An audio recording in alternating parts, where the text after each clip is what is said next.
Good morning and welcome to the first Science Committee hearing of the 118th Congress. We're leading off with a discussion of how we can strategically improve U.S. scientific competitiveness and address the threats we face from the Chinese Communist Party. This is one of the most important challenges facing us at the moment, and I expect that global scientific leadership and competition with China will be a thread that runs through much of our upcoming work. There are two reasons for that. First, America's economic strength, national security, and our quality of life are all fundamentally dependent on our ongoing scientific progress. In fact, more than 60% of America's economic growth in the last century is due to advances in science and technology. U.S. public investment in R&D adds nearly $200 billion in economic value, and basic research in particular increases long-term productivity across multiple industries. The second reason for our focus on this topic, beyond our own economic benefits, is the threat that we face from the Chinese Communist Party. The CCP is determined to overtake us as the global leader in science and technology. They're outspending us, outpublishing us, out-educating us when it comes to STEM PhD graduates. What's even more concerning is that they're working to steal the results of our research and innovations, whether that's through cyber attacks, forced intellectual property acquisition, or malicious recruitment initiatives like the 1,000 Talents program. I want to be very clear about the consequences of allowing the Chinese Communist Party to become the world leader in science and technology. It means fewer opportunities for American companies to compete in the global economy. It means increased risk to sensitive national security tools. And it means that critical technologies like artificial intelligence, quantum information sciences, and cybersecurity tools will be shaped by and embedded with the CCP's values. If the CCP becomes the global leader in scientific discoveries and technology development, we should expect less privacy, less transparency, less access, and less fairness in how these systems operate. So we cannot afford to lose this competition. When I first became ranking member of the committee in 2019, finding a way to address this challenge became one of my first tasks. That led to the introduction of the Securing American Leadership in Science and Technology Act in 2020, comprehensive legislation to double down on our investment in basic research and develop a national strategy for scientific development. With SALSTA as a blueprint, our committee began to develop bipartisan legislation to advance America's scientific and technological capacities. There were a number of bumps along the road, but 2 years later, many of those ideas we first laid out in 2020 were passed into science as a part of the CHIPS and Science Act. When I talk about that bill, I want to point out that while funding for CHIPS production is going to build factories today, it's the science portion of the legislation that will be the engine of America's economic development for decades to come. Central to all of the investments and modernizations in the CHIPS and Science Act was the creation of a national science and technology strategy. We directed the Office of Science and Technology Policy, OSTP, to develop a comprehensive strategy for America's science and technological development every 4 years. That strategy ensures a comprehensive, whole-of-government approach to research and development, improving coordination between federal agencies and a more strategic approach to prioritizing our resources. The national strategy will ensure that our time, energy, and funding for federal research and development will be focused on the most important challenges facing our country. And given the increased funding we're giving to federal R&D, this strategy is necessary to maximize the return on our investments and make good use of taxpayer dollars. Today's hearing should serve a few purposes. First, to give us an overview of the current R&D enterprise. Second, to examine the scope of the threat the CCP poses to our scientific leadership. And finally, to consider how best to develop a national science and technology strategy. I expect the topics we discuss today to inform much of the work we'll do over the next year. From reauthorizing NASA, to expanding our domestic drone industry, to strengthening American clean energy technology. While there are significant challenges ahead of us, I'm very optimistic about our ability to face them and ensure that America continues to have a thriving scientific enterprise. In the past 4 years, we have worked together in a deliberate, transparent, and bipartisan manner to pass meaningful legislation supporting American science and technology. Our goal is to continue that tradition in this Congress, and I'm looking forward to getting to work starting now. And with that, I turn to my colleague for any opening comments that she would make. Thank you so much, Chairman Lucas, for holding today's hearing. Thank you to our distinguished panel of witnesses.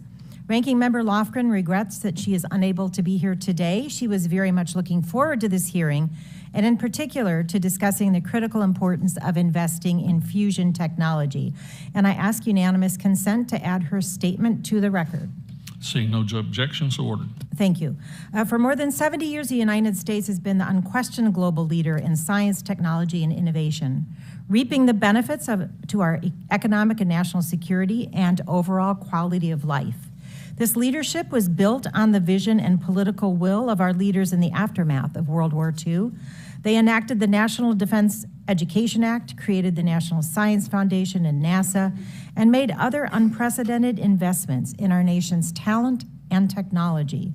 Over time, however, we became complacent and our commitment to non-defense R&D waned.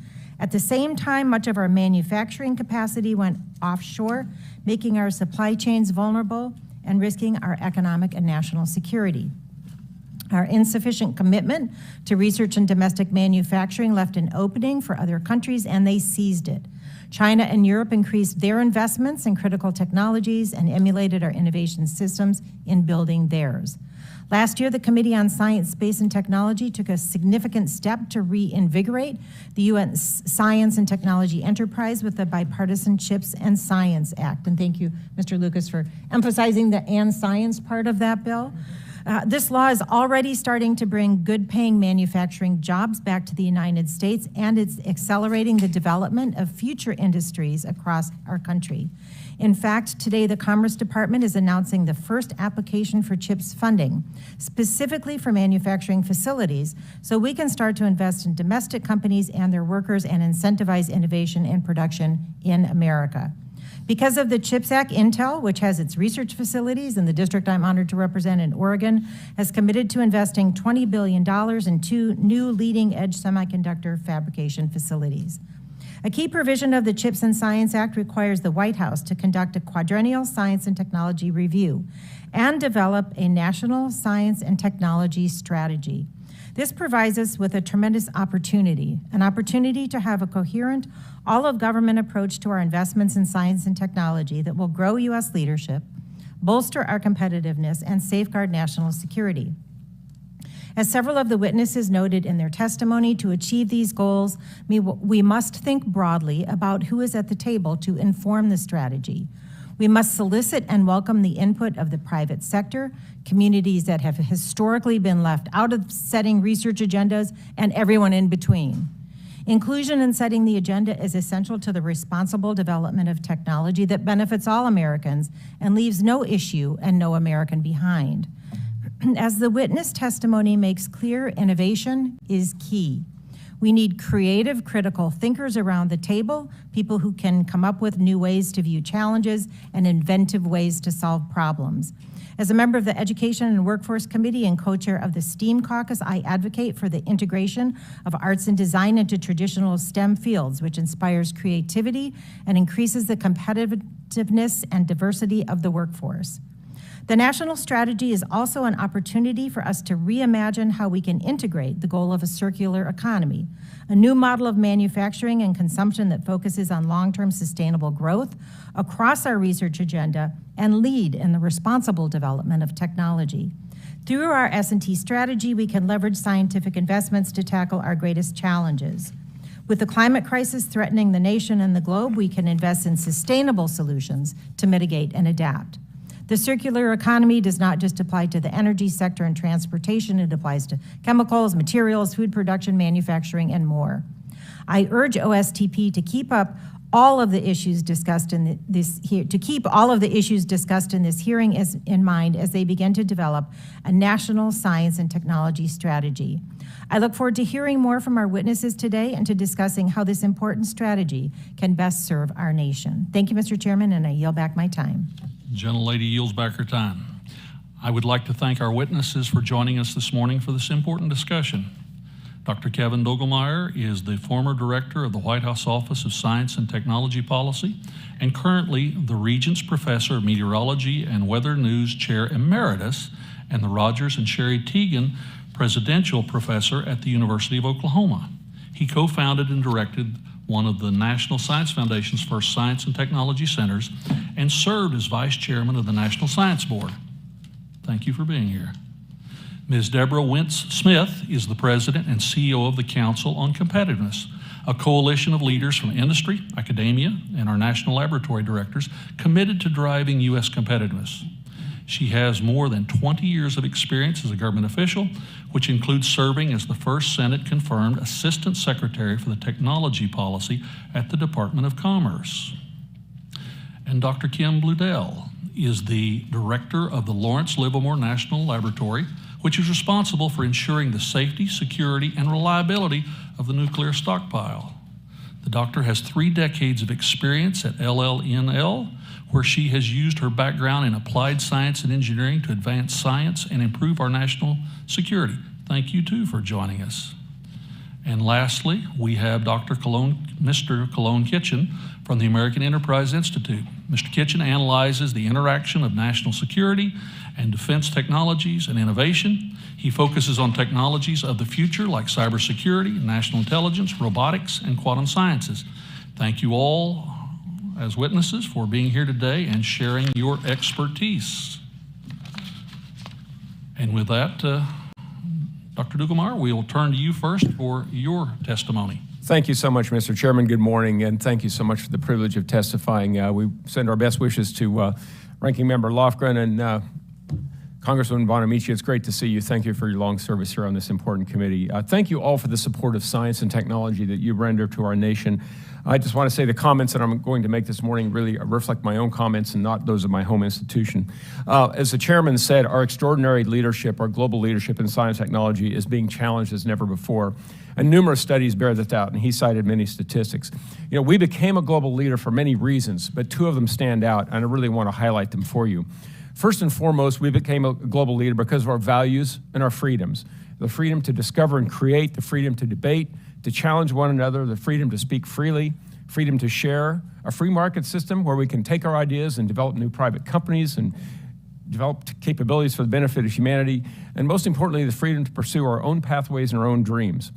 Now, interestingly, these very freedoms and values are congruent with the very values by which we actually conduct research, namely honesty, integrity, reciprocity, accountability, impartiality, objectivity, the ability to really rigorously debate and then do so with great civility and also merit-based competition.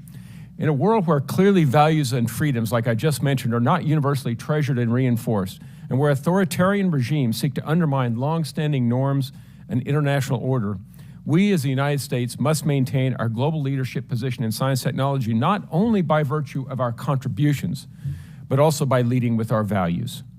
We also became a global leader in U.S. science technology, which includes government, academia, and for-profit and private companies, because of this wonderful ecosystem.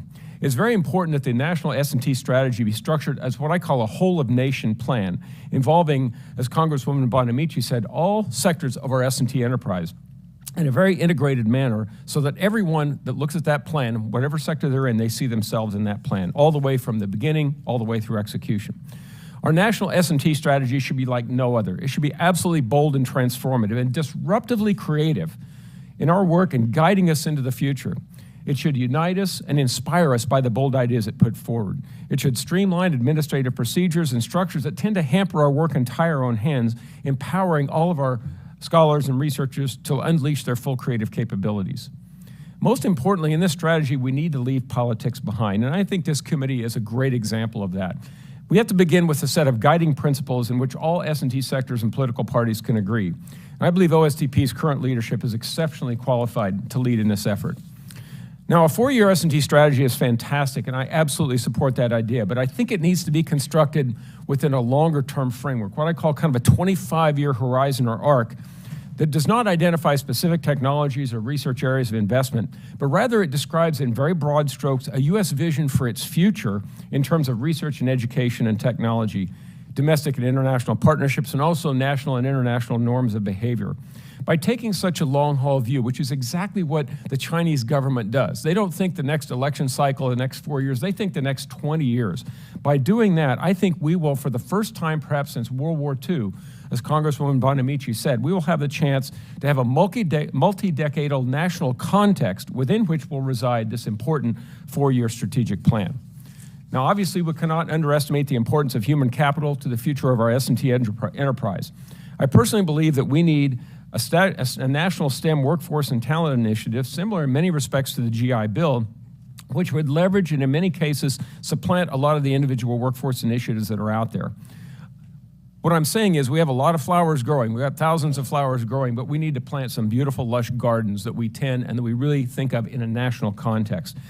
This S&T strategy is also beautifully positioned, and I thank Congress for that, to provide a very bold vision for moving forward to a skills-based education and workforce environment, where an assemblage of demonstrated skills and capabilities, not just degrees, is the coin of the realm.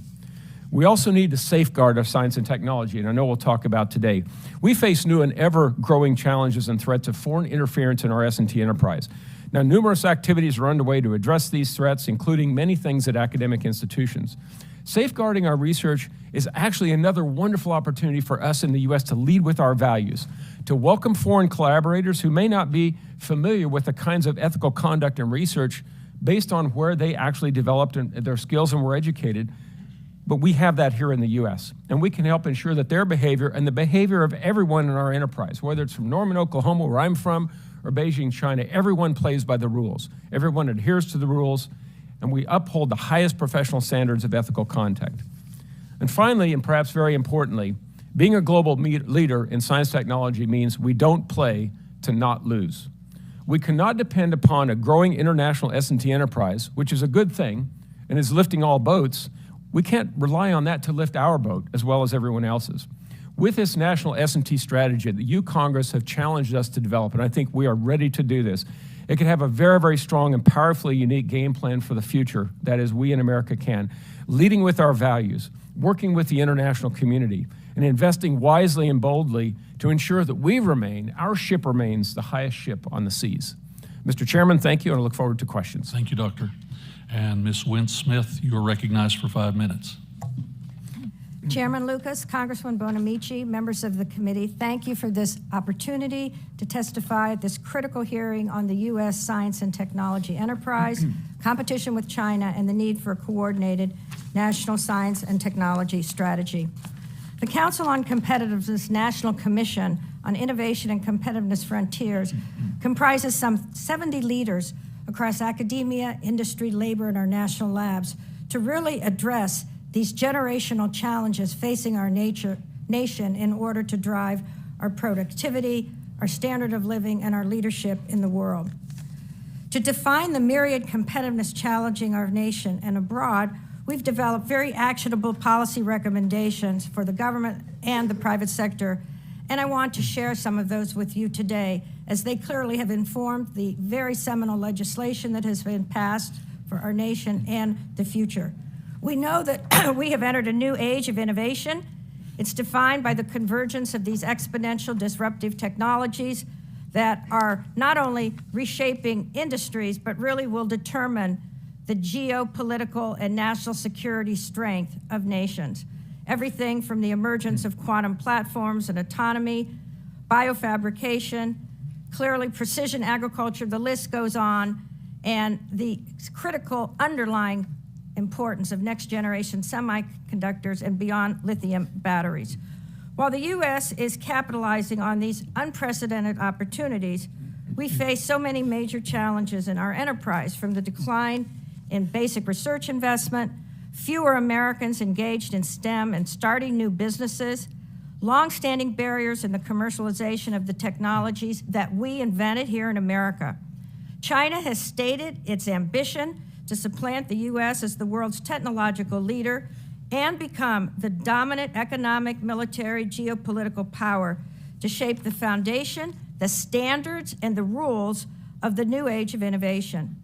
If the U.S. fails to make the sustained large-scale investments in all our people, infrastructure writ large, we will not only stall economic growth, continue low productivity, fail to create the high-value jobs of the future, solve societal and environmental problems, and very importantly, we will erode our geopolitical leadership, seriously damage our national security capabilities and power. As noted, China's leaders openly state their long-term goal to supplant the U.S., including as the global leader of democracy and freedom. China's state-driven strategy is fundamentally different from that of the Cold War era or the economic and industrial rise of Japan.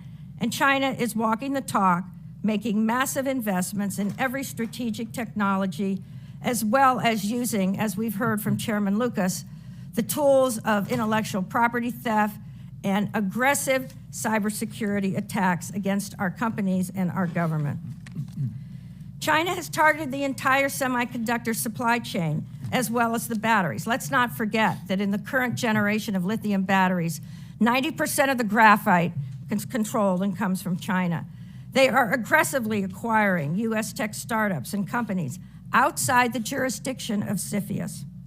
So 5 recommendations I want to share quickly. One is that we do need new mechanisms for federal coordination at the cabinet level, and we have called for a White House National Competitiveness and Innovation Council on the same par as the NSC and the Economic Policy Council.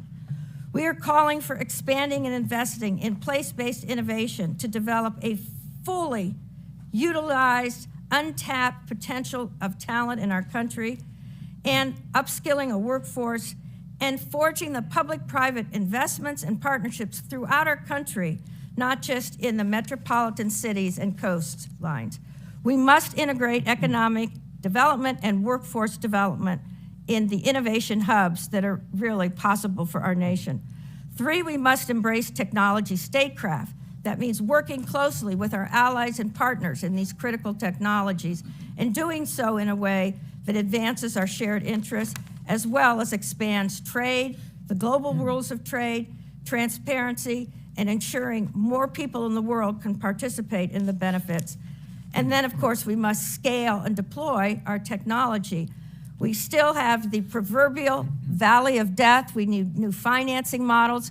Traditional venture capital will not get us where we need to be in dealing with next generation semiconductors, batteries, and I know we're going to hear about laser energy fusion. In closing, Mr. Chairman and members of the committee, we strongly support the full funding for the science components of the CHIPS Plus Act legislation. And I look forward to coming back soon as we have recommendations from the second phase of this National Commission, which is being launched at the University of California in Davis. And I must say, I'm very proud that Director Kim Budil is a commissioner working with the council on developing the strategy for our nation's future. Thank you very much. Thank you. And Dr. Budil, you are recognized for 5 minutes. Thank you, Chairman Lucas. Congresswoman Bonamici, I'd like to extend my regards and thanks also to Congresswoman Lofgren for her long-term partnership and support, and committee members. I'd like to thank you for the opportunity to testify today and for the committee's commitment to ensuring U.S. scientific and technical leadership.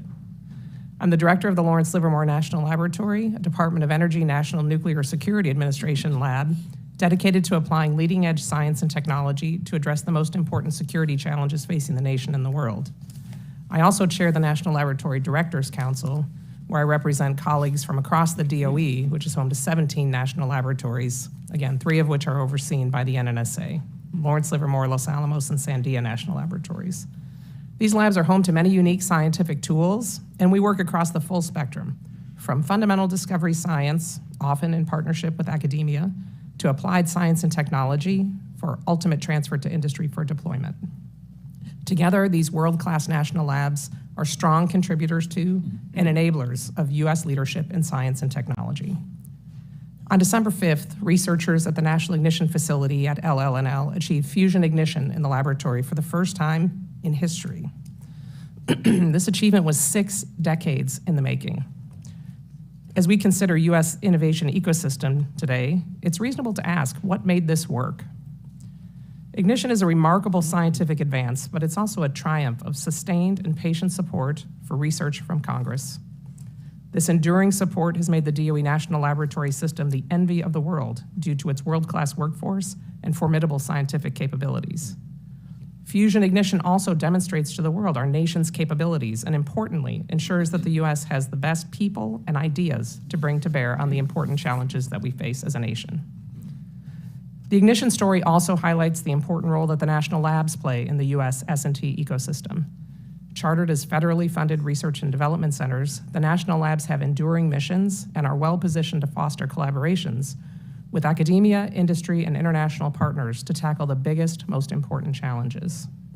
The national labs are skilled at bringing together multidisciplinary teams and expert in designing and building state-of-the-art, large-scale scientific facilities, often unique in the world.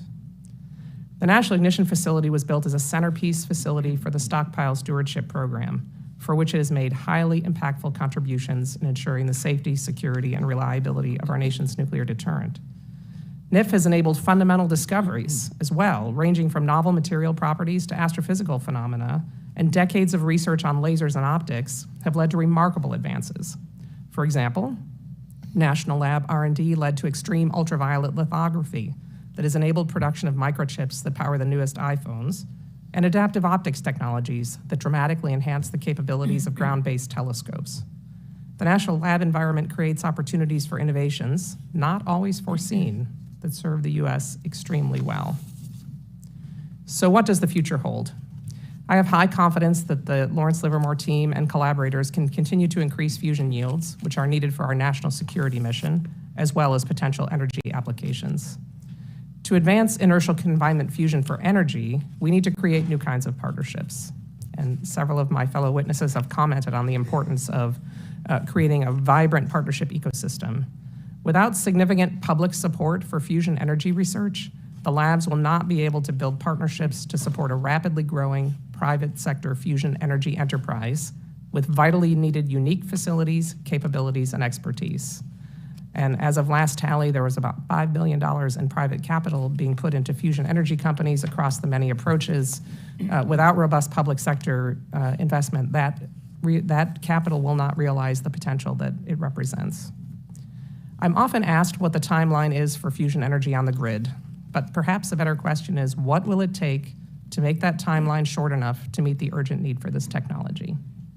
With that, I look forward to your questions, and thank you again for the opportunity to testify. Absolutely, Doc. And then we now turn to Mr. Kitchen for 5 minutes.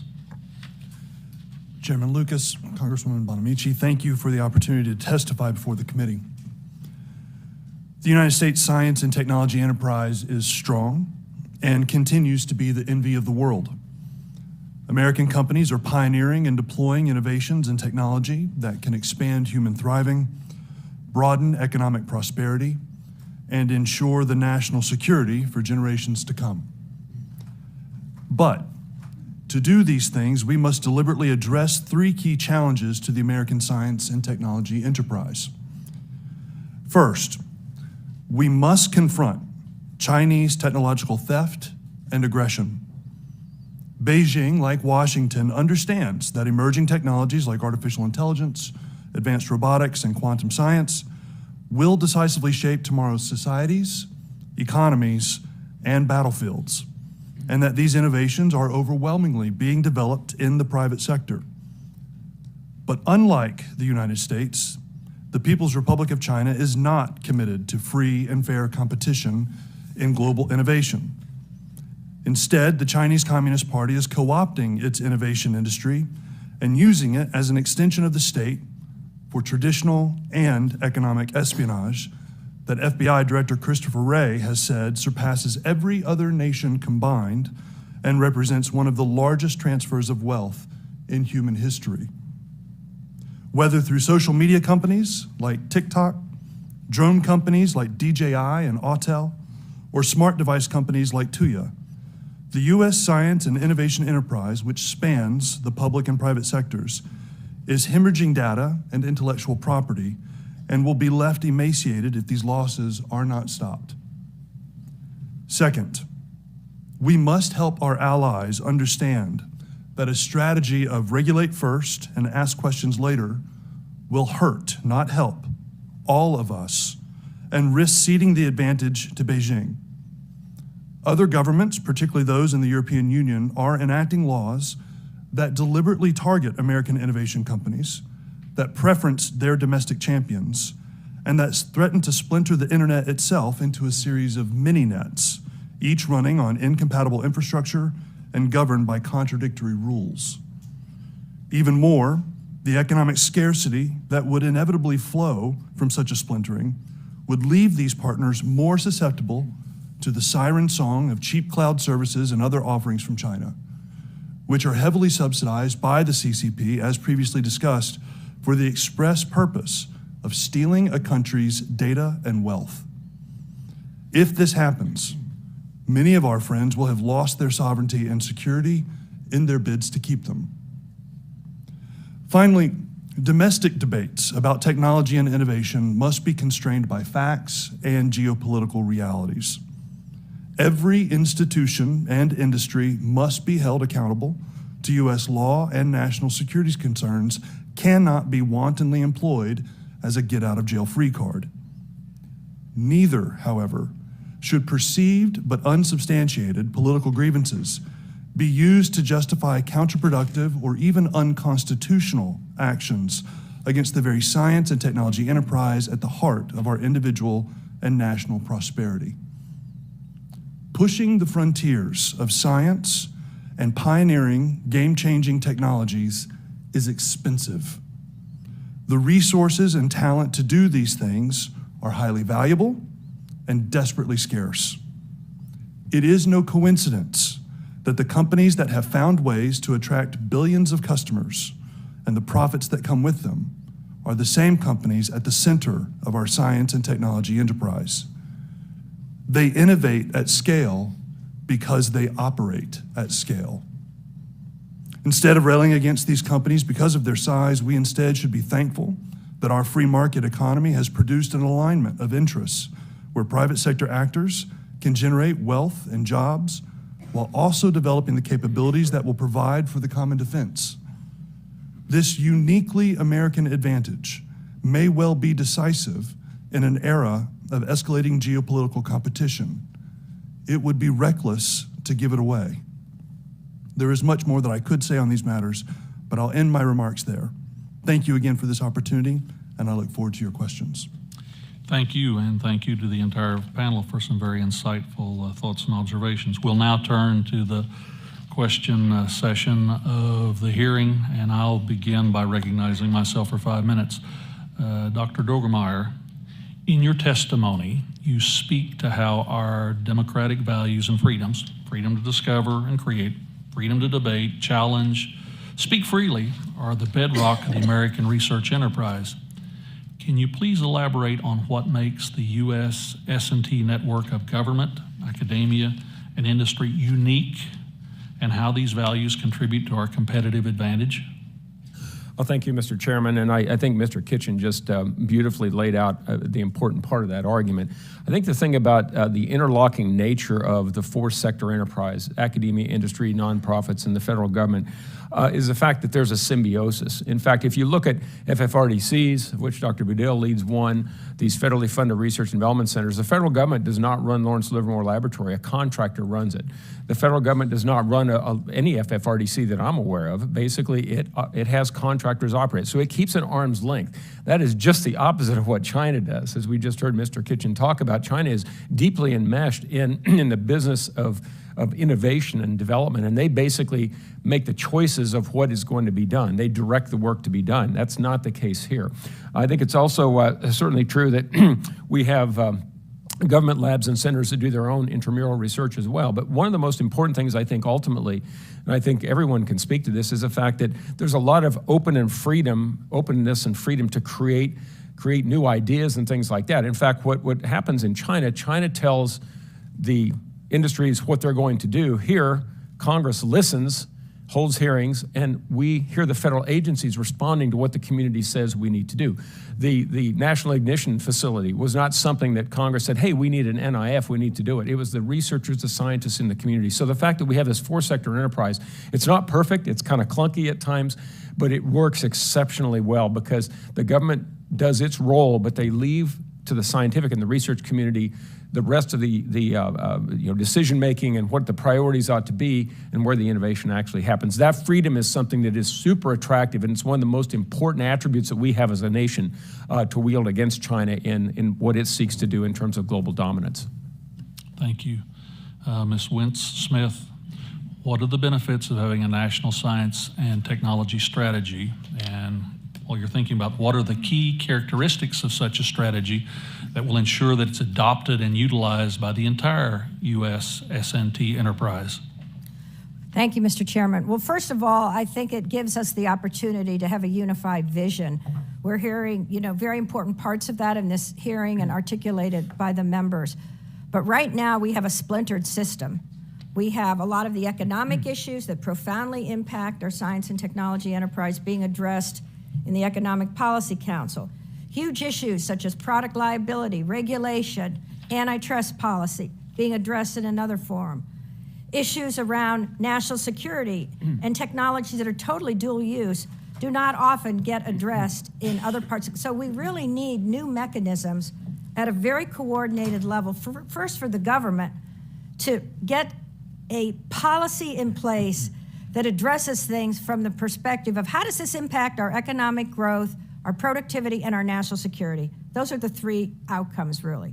And then what's very important about the United States and having a national strategy is we do have the mechanisms to bring our private sector in to help shape that through advisory committees, whether they're FACAs or temporary. I mean, the National Science Board is a wonderful example at NSF, and the Defense Science Board.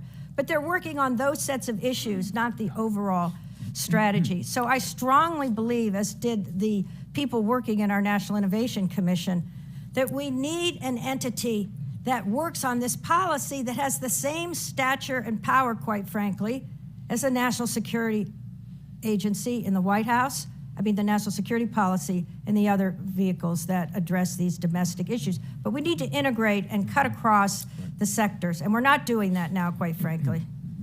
Mr. Kitchen, in the time I have remaining, ideally the quadrangle review process and development of a national S&T strategy would be an opportunity to reevaluate partnerships between government, academia, and industry.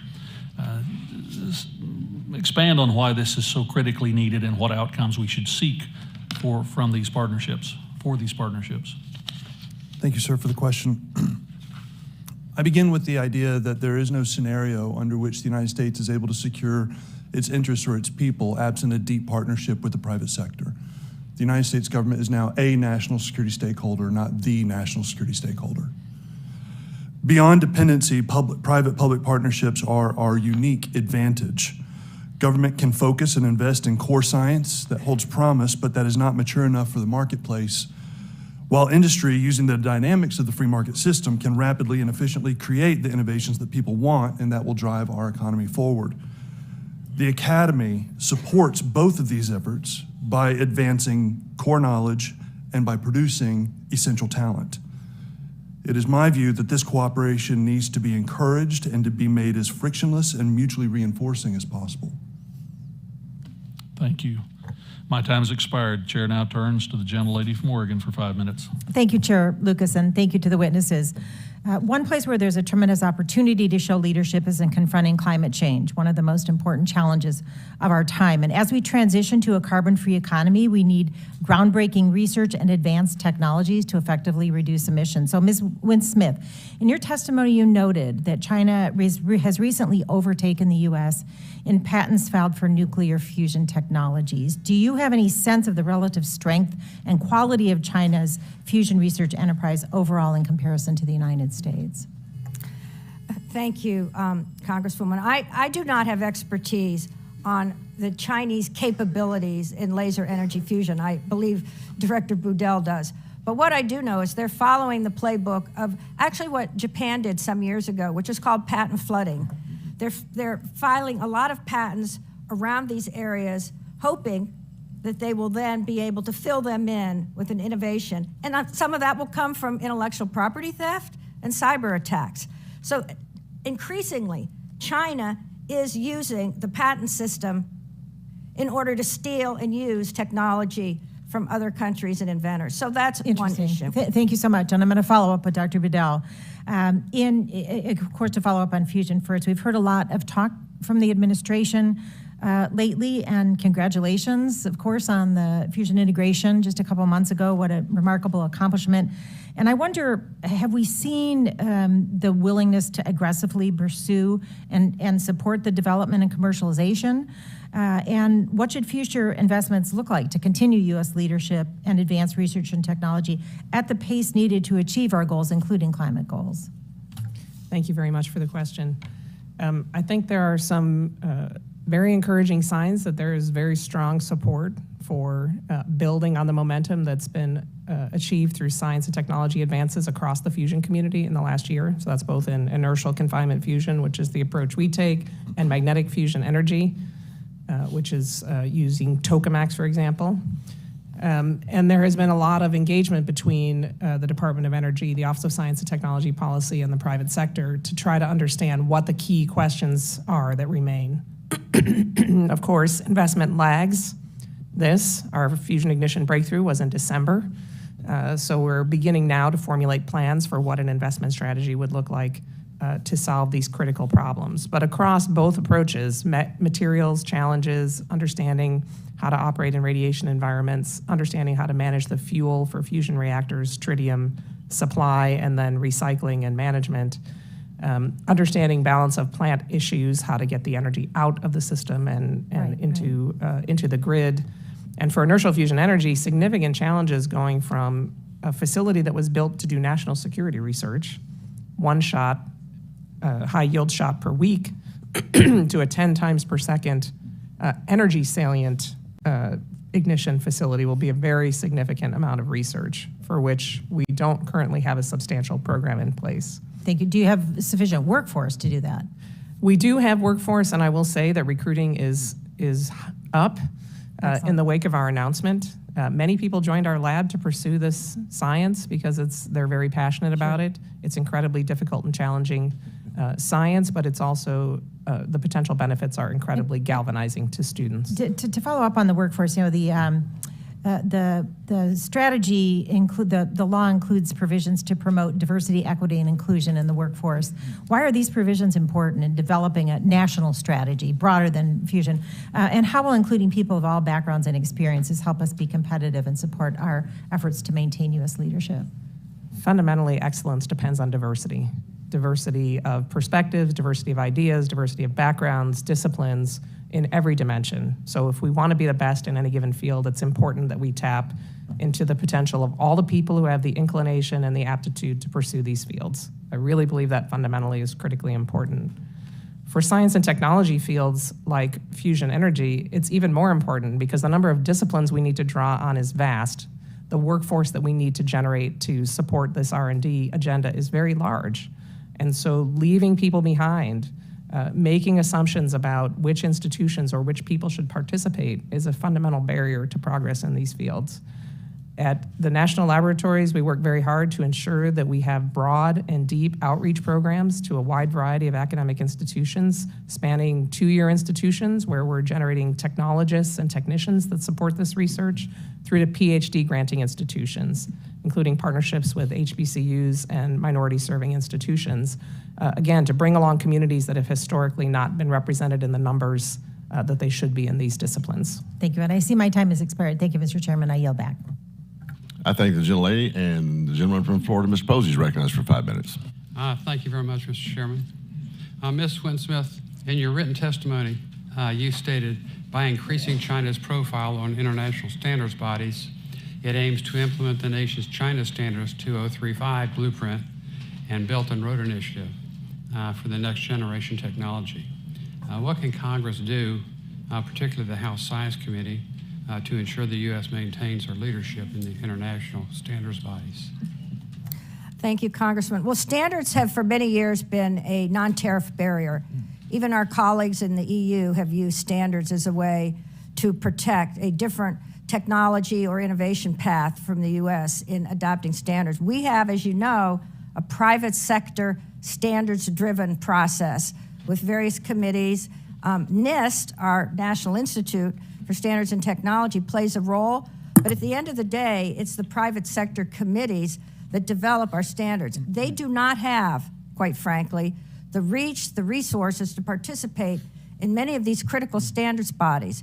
So it's very important for us, in my opinion, to beef up the capacity of NIST and our private sector bodies to participate fully at scale, because sometimes we only send 1 or 2 people to a standards body. And you look at the international organizations. I mean, China now is poised, and they may be the head of the IPO, the Intellectual Property Organization. So we need to invest and populate these international groups, because the U.S. alone cannot do that. And then also it goes back to what I said about technology statecraft. We need to work with our allies and partners, UK, Australia, Japan, India increasingly, and the EU, on these standards that are so critical in the technologies that determine national security. Because all of these are dual-use technologies, quite frankly. Yeah, they like to play everybody's game by their rules. Mr. Droegemeier, in your written testimony, you had recommendations regarding the national S&T strategy and quadrennial S&T review. One recommendation is the need for a skilled technical workforce. You know, I represent the Kennedy Space Center, and I've heard from companies that the need for these highly skilled technicians is really great. What policy changes do you believe are needed to help us maintain a pipeline of this kind of personnel? Well, thank you so much for asking that question, because it oftentimes goes unnoticed that the skilled technical workforce is really the underpinning of a lot of the science and technology development that we do. You look at large facilities like the Large Hadron Collider. You look at the LIGO facility that had the the first gravitational wave. There are people, technicians, who develop capabilities to have very incredible vacuums and things like that keep these facilities going. They're skilled machinists that use 3D printing and other kinds of things. So they're very, very important. I think what we need to do, we heard an example from Dr. Budil that Lawrence Livermore, in their own initiative, they reach out to 2-year and technical schools to incentivize the folks to do this. And I think we need to make sure not only are we resourcing them, but we're making clear the value that they have, that this is not just sort of a second-class citizen job. If you don't have a PhD, well, it doesn't really matter. No, these folks in many respects are the underpinnings of our S&T enterprise. So we need to have programs. The National Science Foundation has one in particular for the skilled technical workforce. It's I forget exactly the name. It's something career tech education or whatever. But those investments are very, very important across all disciplines to incentivize these folks coming in and showing the value that they actually have. Mrs. Wince-Smith, would you repeat your statistic that you mentioned earlier about graphite? 90% of the world's sourcing of graphite comes from China. Thank you very much. Mr. Chairman, I yield back. Chairman yields back, and this time the chair recognizes Representative Lee. Thank you, Mr. Chairman. The passage of the Bipartisan CHIPS and Science Act put the largest investment in American industrial policy in the past 50 years. It includes vast new resources to support entrepreneurship and technology and manufacturing, with an ambition of leaving no American behind. But this is because many Americans have been left behind in science and technology. Per U.S. Census Bureau, 90% of manufacturing firms are white-owned, 4.6% are Hispanic-owned, 4.5% are Asian-owned, and less than 1% are Black-owned. Within that small fraction, those Black-owned manufacturing firms are more likely to be less than 3 years old. CHIPS and Science Act looks to supersize scientific investment and also promises new resources and policies to allow historically Black colleges and universities and other minority-serving institutions to participate equitably and genuinely in this research funding and in the entrepreneurship of wealth creation. understanding that innovation can often come from small companies that large companies then later buy. How can we ensure that equitable access to entrepreneurship in science and technology includes those small Black businesses and other small businesses from marginalized communities? Ms. Wince-Smith. Thank you for that question, Congresswoman. I think you've raised, an incredibly important issue for our country, because actually one of our members at the council, Michael Crow, president of Arizona State, said this, so I always give him credit. If you think of our nation as a baseball team, we're only fielding less than 10% of the players whenever we participate in the game. And so we have to, as a nation, do everything we can to bring our entire population into the innovation economy of the future.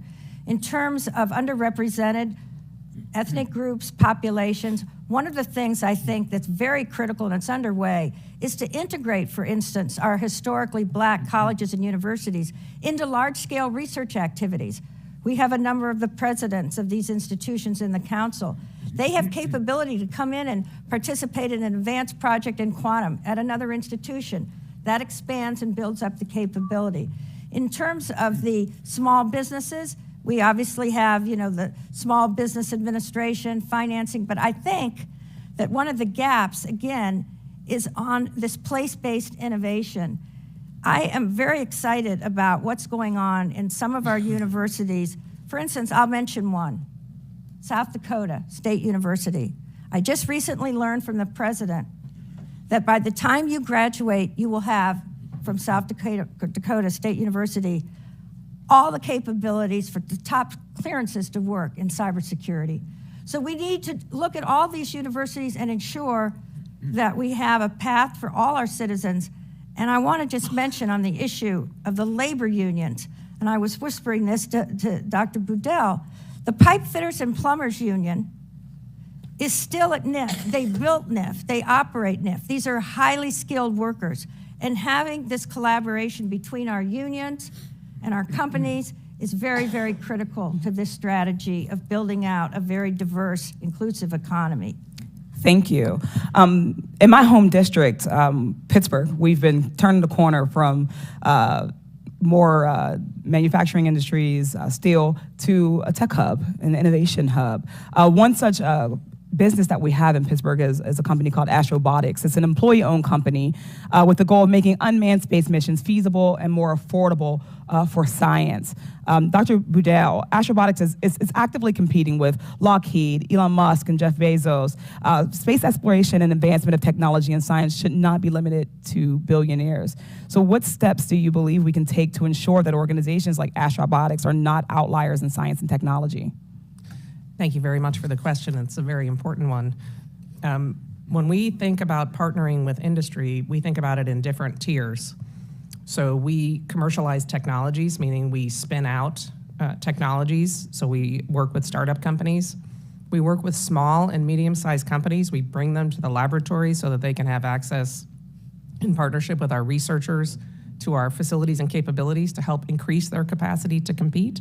And then we work with large business as that may be appropriate to the technology that we're talking about. So we have active programs in ensuring that our capabilities are well understood in the broader community and that we have mechanisms in place where we can bring small and medium-sized companies to bear. I'll cite two examples. One, we have a program for the application of high-performance computing in manufacturing and other areas where companies can apply to work with our researchers to have access to our machines and our simulation tools.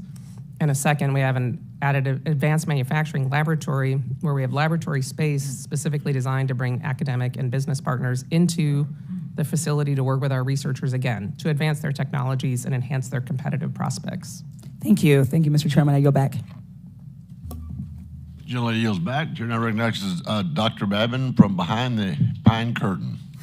That's East Texas. Thank you very much, Mr. Chairman. Thank you, Mr. Chairman, Ranking Member Bonamici, for organizing this incredibly important conversation that we're having today. I want to thank all of you witnesses for being here and taking part with your expertise. When we talk about investment in our research and technology, it's equally important to talk about how we protect it as well. It's no secret that for years the Chinese Communist Party has stolen American intelligence, technology, and intellectual property in their relentless pursuit to supersede us as the #1 superpower in the world. So how do we make sure that our S&T is better protected, and what should our approach be? And that is what I want to focus on today. And Mr. Kitchen, in your written testimony, you described the U.S. approach to the geopolitical race for technological advancement as engage and invest, whereas you refer to the CCP's tactics as fuse and use. In the U.S. approach of engage and invest, the best option for our long-term is the U.S. approach of engage and invest the best option for our long-term completeness? Now, are there any lessons that we should take away from the CCP's fuse and use tactics? Thank you, sir, for the question. I think the only lesson that I would recommend from the Chinese model is that it spreads the national security burden across its public and private sector. But the CCP does this through coercion and for economic reasons as well, and we do not want to do that. What the U.S. should do, however, is forge voluntary public-private partnerships that are based on a love of country, common interests, and our shared fate. American technology companies have worked very hard to gain their geopolitical influence, and it's now time that we help them wield that influence responsibly. Thank you very much. And one more. While China's R&D expenditures have grown exponentially, I understand that 84% of that nearly $500 billion R&D expenditure is on development, and only 5% is on basic research. How does the United States' emphasis on basic research give us an advantage in the long term to compete, to collaborate, and to thrive? Sir, I think the key point here is that China essentially crowdsources their R&D by stealing the IP and data of other nations and then spends the bulk of their time and resources on turning this stolen treasure into capabilities. Basic research is exactly that. It is the foundation on which everything else rests. And if we do not continue to replenish that basic research, our innovation will grind to a halt. A little bit like expecting your car to run forever because you filled the gas tank last week. Absolutely, thank you. Dr. Droegemeier, I was pleased to have worked with this committee on getting one of my bills, H.R. 3747, included in the CHIPS Plus bill that passed last year. My bill will establish a pilot program to ensure the security of federally supported research data and to assist regional institutions of higher education and their researchers in safeguarding our sensitive information. You mentioned in your testimony how the CHIPS Plus bill provides the opportunity to compete against China. Can you please elaborate on that and how we can simultaneously protect our S&T research? Well, thank you so much for the question. And Mr. Chairman, I'd like the record to show that an Okie is having a good conversation with a Texan here, okay? Yes, sir. We appreciate that, too. It's very, very important. It's noted in the record. Thank you, sir. It's a very, very important question. It's the balance between protect and promote. And I think the key thing in terms of the protect side is to make sure that we have the capability for our institutions, whether large or small, to have the resources they need to vet the individuals and companies and others that they're working with. You want to make sure if you're a bank and you're giving a loan to somebody, you want to know what their background is. You want to know their capability to repay. We don't do, I think, a good enough job to do that. We need to make sure we know who we're working with. The fact that they arrive on our campuses doesn't mean that they don't have undue influence on our system. So we need to educate. We need to provide resources. In the CHIPS Act, the National Science Foundation was charged with standing up a research security information sharing and analysis organization. NSF is in the process of doing that now because universities and colleges aren't equipped to answer the kinds of questions that type of facility will be able to answer. So I think we need to educate, we need to train, we need to create vigilance, but we also need to promote our values. And folks that come here from other countries, we need to model those values and talk about the consequences for not adhering to those values. And when we all play by the rules and they see the importance of that, because I think most people long to play by the rules, there are some bad actors out there, you know, but I think those are the kinds of things we need to do to balance the protection of our research assets with promoting them. And the last thing we want to do is have China say boo and we jump and tie our own hands. Right. That's exactly the wrong approach. Absolutely. Thank you. I have one more question, but I'm out of time, so I will yield back. Thank you. Gentleman yields back. I appreciate it. We now recognize Representative Ross for 5 minutes. Thank you, Mr. Chairman. Thank you for holding this hearing, and to the ranking member, and thank you to all the panelists for joining us. I'm delighted to be holding this important hearing today because last Congress, I worked with my colleague, Congressman Waltz, who previously sat on this committee, to pass the National Science and Technology Strategy Act. And it was signed into law, as you know, as part of the CHIPS and Science Act. This legislation created the whole of government planning process for research and development, ensuring better coordination between federal agencies and a more strategic approach to U.S. research and development goals. It also requires the President to submit a report to Congress on national research priorities and activities, as well as global trends in science and technology, including potential threats to the U.S. scientific research and leadership. I represent part of the Research Triangle in North Carolina, which is a hub of innovation, and it's home to some of the world's top research universities and institutions. Collaboration between public and private entities to advance American research and innovation is a top priority for me, and I look forward to hearing from all of you about that. I do want to pick up on one of the comments that was made earlier, though, about technical workers and the work that we need to advance all of the great STEM innovation that we're having. And I'm pleased to say that the head of the National Science Foundation came to North Carolina right before Thanksgiving and spent more time at our technical community college than he did at our greatest NSF receiving grant institution. Now, of course, I represent them both, so I was happy for him to be at both places. But as we know, these workers don't need to just have four-year degrees. And in North Carolina, particularly in Wake County, we have a pretty sophisticated community college that has gotten 3 NSF grants. But not every community college has the ability to do that. And we do know that there is more technical assistance to our community colleges. But if you could elaborate on how we should really reach out and embrace our community colleges that will be preparing these workers, perhaps by targeting locations where we know we're going to need those workers for strategic purposes, perhaps partnering with our four-year institutions. And I'll just open it up to all of our esteemed panelists for any suggestions that you might have and how we can help advance that in this next Congress.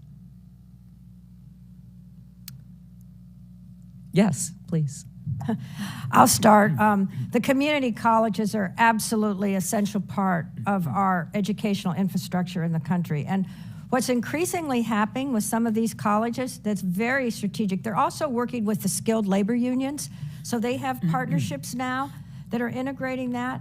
But also, I think on the community college front, the Department of Labor, you know, this is an example of not having this overall system of coordination. They have, you know, millions of dollars that go into workforce development boards in each state, and aligning those with the needs of business, the future jobs, how the unions participate, and how the community colleges have to do that additional advanced training is very, very significant. And the community colleges have an incredible track record of their graduates getting jobs right away.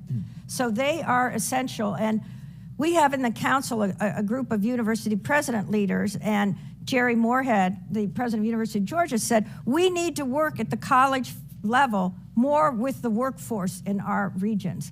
And I think that's another example of this recognition of how these things all come together in a system. Can anybody else elaborate on getting this NSF money into the community colleges as well? Because, like I said, Wake Tech has been very good at that, but we would love to have that spread around more. Yeah, in fact, your point is right, that a lot of two-year colleges don't really know much about working with NSF and so on. And this gets to a point that was made earlier about diversity. We like to think about giving money out to all these different organizations, but a lot of times they don't have the fundamental capabilities to manage a grant award.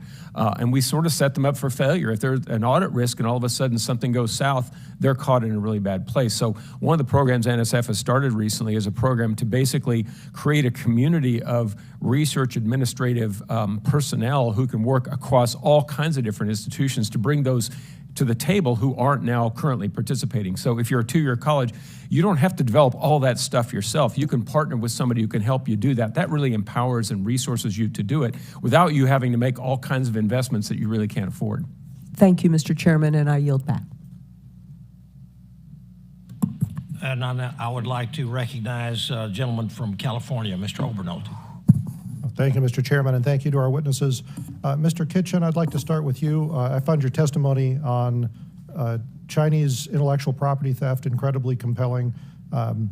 You characterize it as one of the largest thefts of wealth in human history, which is a way that I hadn't heard it put before.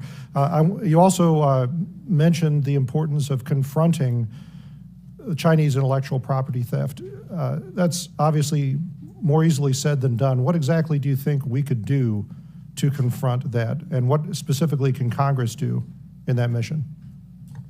Thank you, sir. The statistic about the largest transfer of wealth in history is a quote from FBI Director Wray, and he's been very forthcoming about his assessment of the situation. I would align myself with that assessment. In terms of confronting Chinese theft, there's a host of things that we can do. One, we can begin enforcing our intellectual property rights and laws internationally, using that as a point of negotiation in international engagement with the Chinese government and international standard setting settings as well. But frankly, there's a lot lower hanging fruit that can be difficult domestically, and I briefly alluded to them. And that is, we are being willingly robbed blind daily by the presence of Chinese technology companies in the U.S. marketplace. And I want to be clear when I talk about this.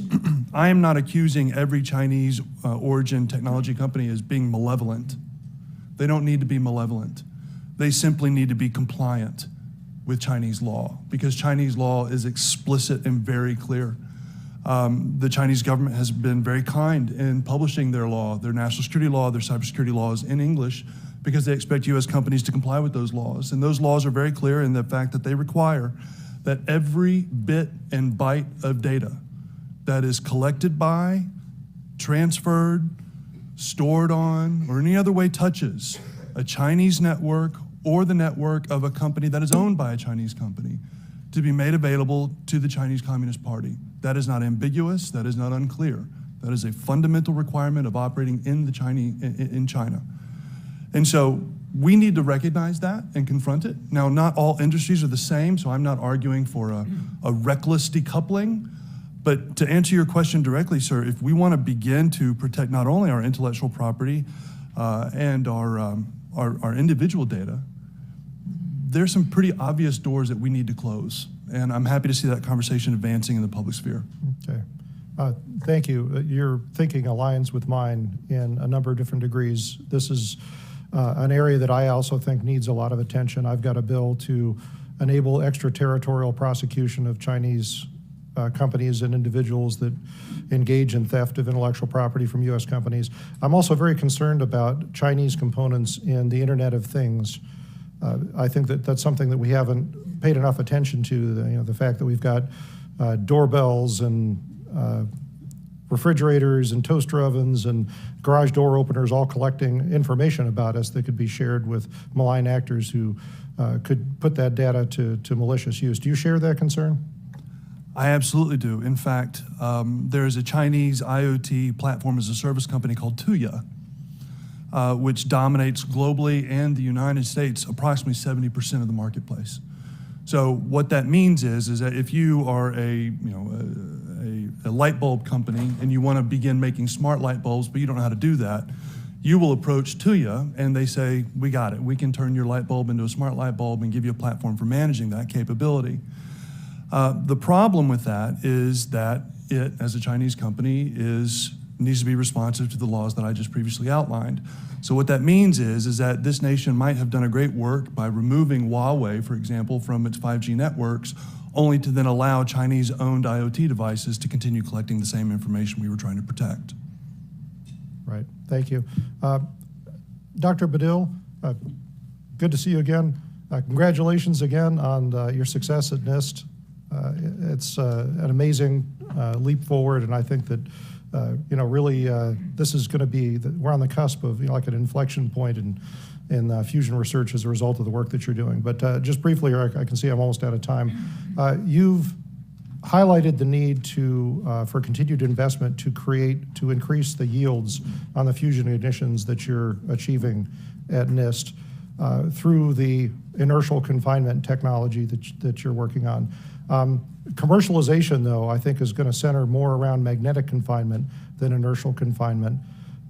So can you just take a minute and explain why continued investment in inertial confinement is a good use of taxpayer dollars? Yes, thank you very much for the question. It's early days for the inertial confinement fusion energy application, mostly because we just achieved fusion ignition, which is the foundational building block for that technology. I think you'll see a rapid growth in the IFE community, and there are several companies with significant capacity that have already entered the marketplace on our technology. So we'll see how the next few years play out. Inertial fusion energy has a couple of advantages as an application. One is that the energy generating source is separate from the driver, so we can develop both of those in parallel.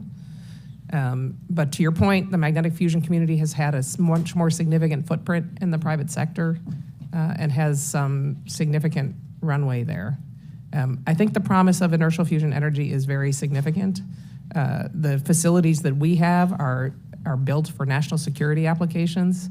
So if we really want to understand what's possible in the next few years, it's very important that we begin to invest in the energy applications and understand what the possibilities are there. Well, we look forward to your continued success. Thank you, Mr. Chair. I yield back. Thank you. Now I'd like to recognize a gentleman from New York, Mr. Bowman. Thank you so much, Mr. Chairman. Dr. Budil, thank you so much for being here, and thank you for the briefing you provided to us a few weeks ago. Fusion ignition, like, wow, like the first time in human history this has been done.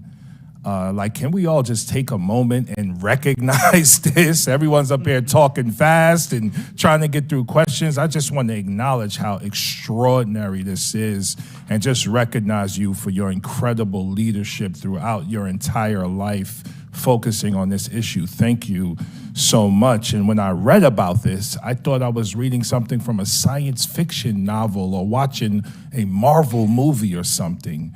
Can you talk about and summarize for us what this accomplishment could mean specifically for our clean energy future?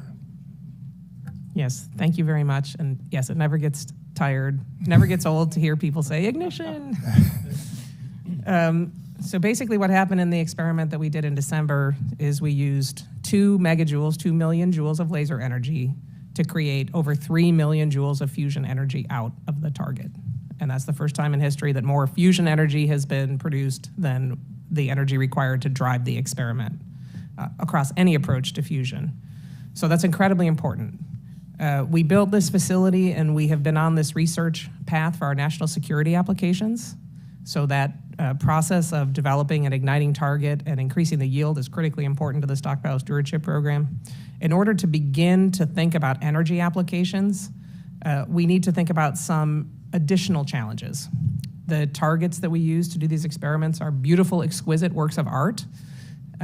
In order for this to be viable as an energy source, we need to be able to make these targets very robust, higher yield, and much simpler to manufacture and produce. We need to move from a system that produces 1 fusion ignition shot a week to having the capacity to do that repeatably, ultimately 10 times a second. And we have many of the component technologies that would enable that, but until we had this fundamental building block, we couldn't really begin to move on some of the key questions that stand between what we've done to date and a potential energy application. If we are successful, it is feasible to develop a fusion energy power plant based on the inertial fusion energy approach that could be commercially viable. Again, we're making extrapolations based on what we know today. There's a lot of work to be done. And I will say it's not just engineering at this point. There is still physics to be explored and to learn from. But that includes, advanced laser technologies, tritium management and recycling, balance of plant issues, materials for radiation environments, et cetera. If we're successful, fusion holds the promise of providing baseload scale energy, clean, without many of the long-term waste concerns that have been raised around fission technologies. So it has an abundant fuel source and can work at scale independent of location. So most of the renewable energy is very regional in character. Fusion really is a clean baseload source of energy. That's incredible. It feels like this is a moonshot moment for us. And we need a moonshot-style national effort to make fusion energy a reality. Do you agree with that? Let's move heaven and earth. All a government approach, private sector. This is our moonshot moment. I agree with that. We have spent 60 years creating this fundamental building block. We will continue to pursue this R&D for our important national security applications, but the prospects for energy are real, and they will require a whole of nation, private sector, public sector, community-based approach to advancing the science and technology here. And we have demonstrated in the past with efforts like this what we're capable of as a nation when we bring together the best minds, the best technology, the best elements of the private sector and the public sector. And this is an incredibly exciting challenge. So as I mentioned earlier, students are really energized about the prospects for fusion, maybe pun intended.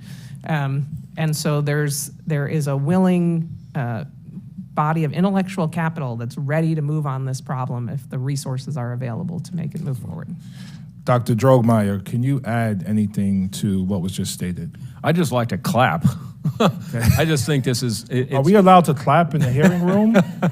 I think we should clap. Yeah, we could do that.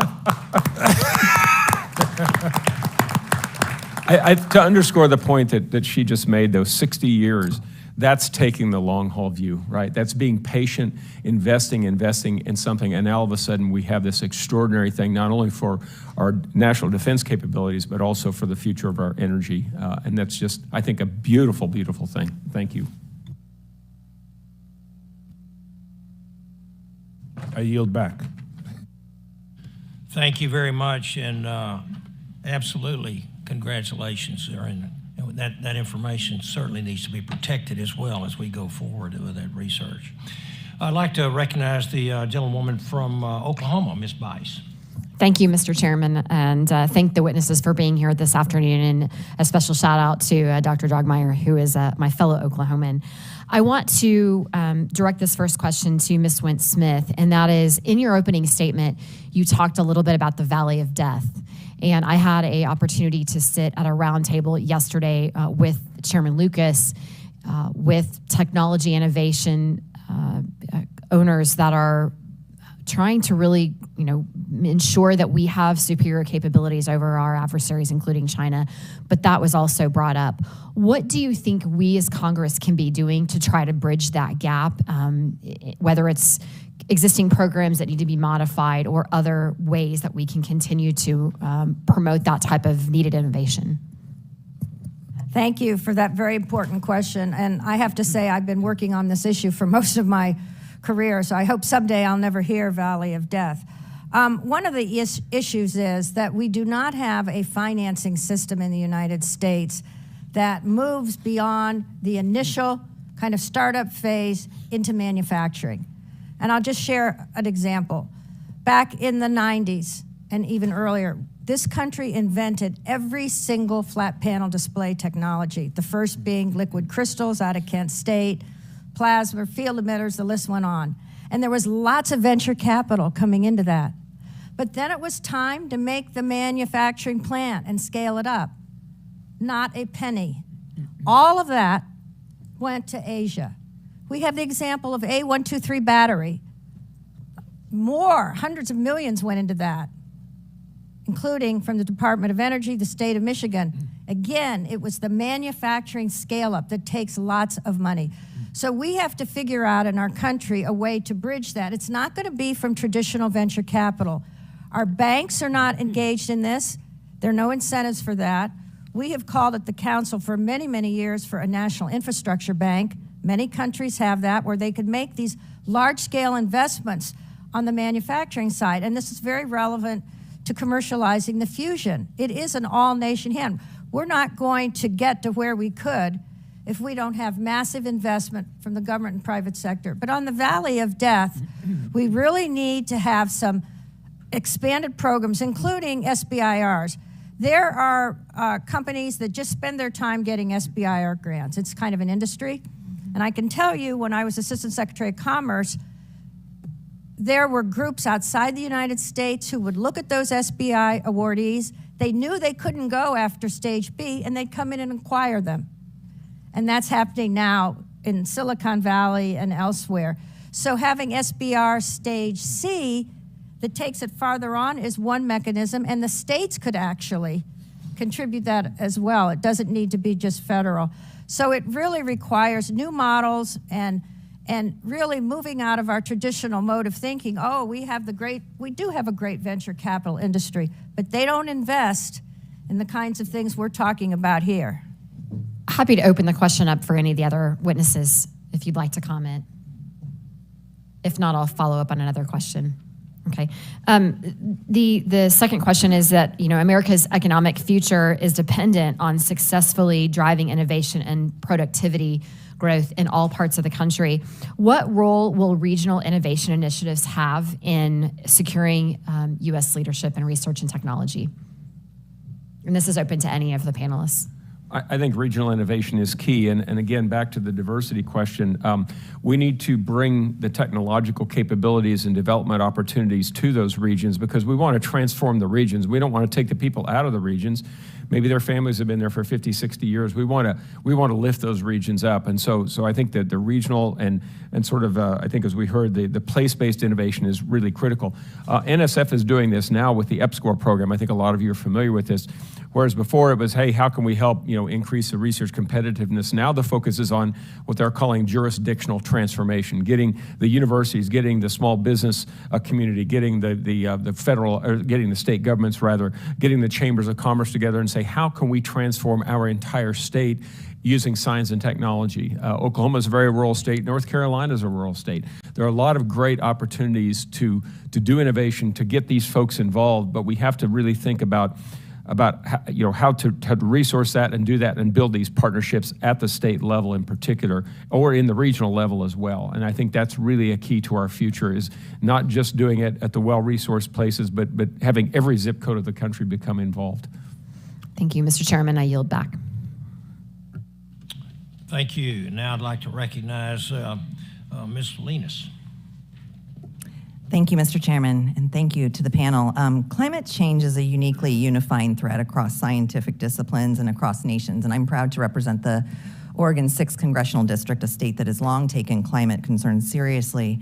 And while each state and nation is dealing with its own climate consequences based on its infrastructure, geography, and economy, it's not really a problem that can be addressed in jurisdictional isolation.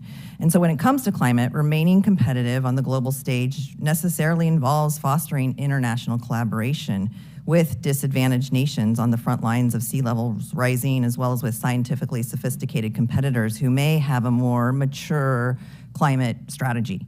And so my questions for the panel, first, when it comes to competing with China and the need to address climate change, what does that global leadership in science and technology development look like? And then I'll give you my second question.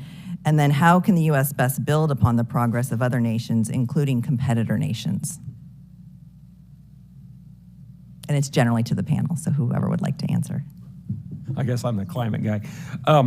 So with regard to science technology development, I think there's no question, and we haven't really talked about this yet, but in terms of the research in our nation, I think the importance of Chinese nationals coming to study here is very, very important to our future.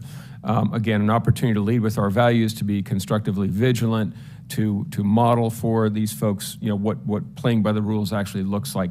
And when I was at OSDP, I asked the question, suppose we just shut off all the immigration instantaneously, how long would it take us to get to where we would be otherwise? And we're talking generations. So we really have to collaborate. The climate challenge is a very important one, for which I think there certainly, as you say, it's an international problem. Part of the problem, though, is that China is a huge global emitter, and it's building coal-fired power plants in other countries for reasons we heard about previously, but that does not get counted against China's contributions to greenhouse gas emissions. So I think we need to, again, have China be honest about what it's doing and say, okay, if we're going to really solve this challenge, technology and research are part of it, but also mitigation is another very important part of it, and getting China to own up to the fact that, yes, it might be emitting twice as much as us with regard to CO2 or whatever. They're actually emitting a whole lot more than that because they're putting these plants in other countries and getting a foothold there in their energy systems and also their data systems. So it's a very kind of nefarious thing.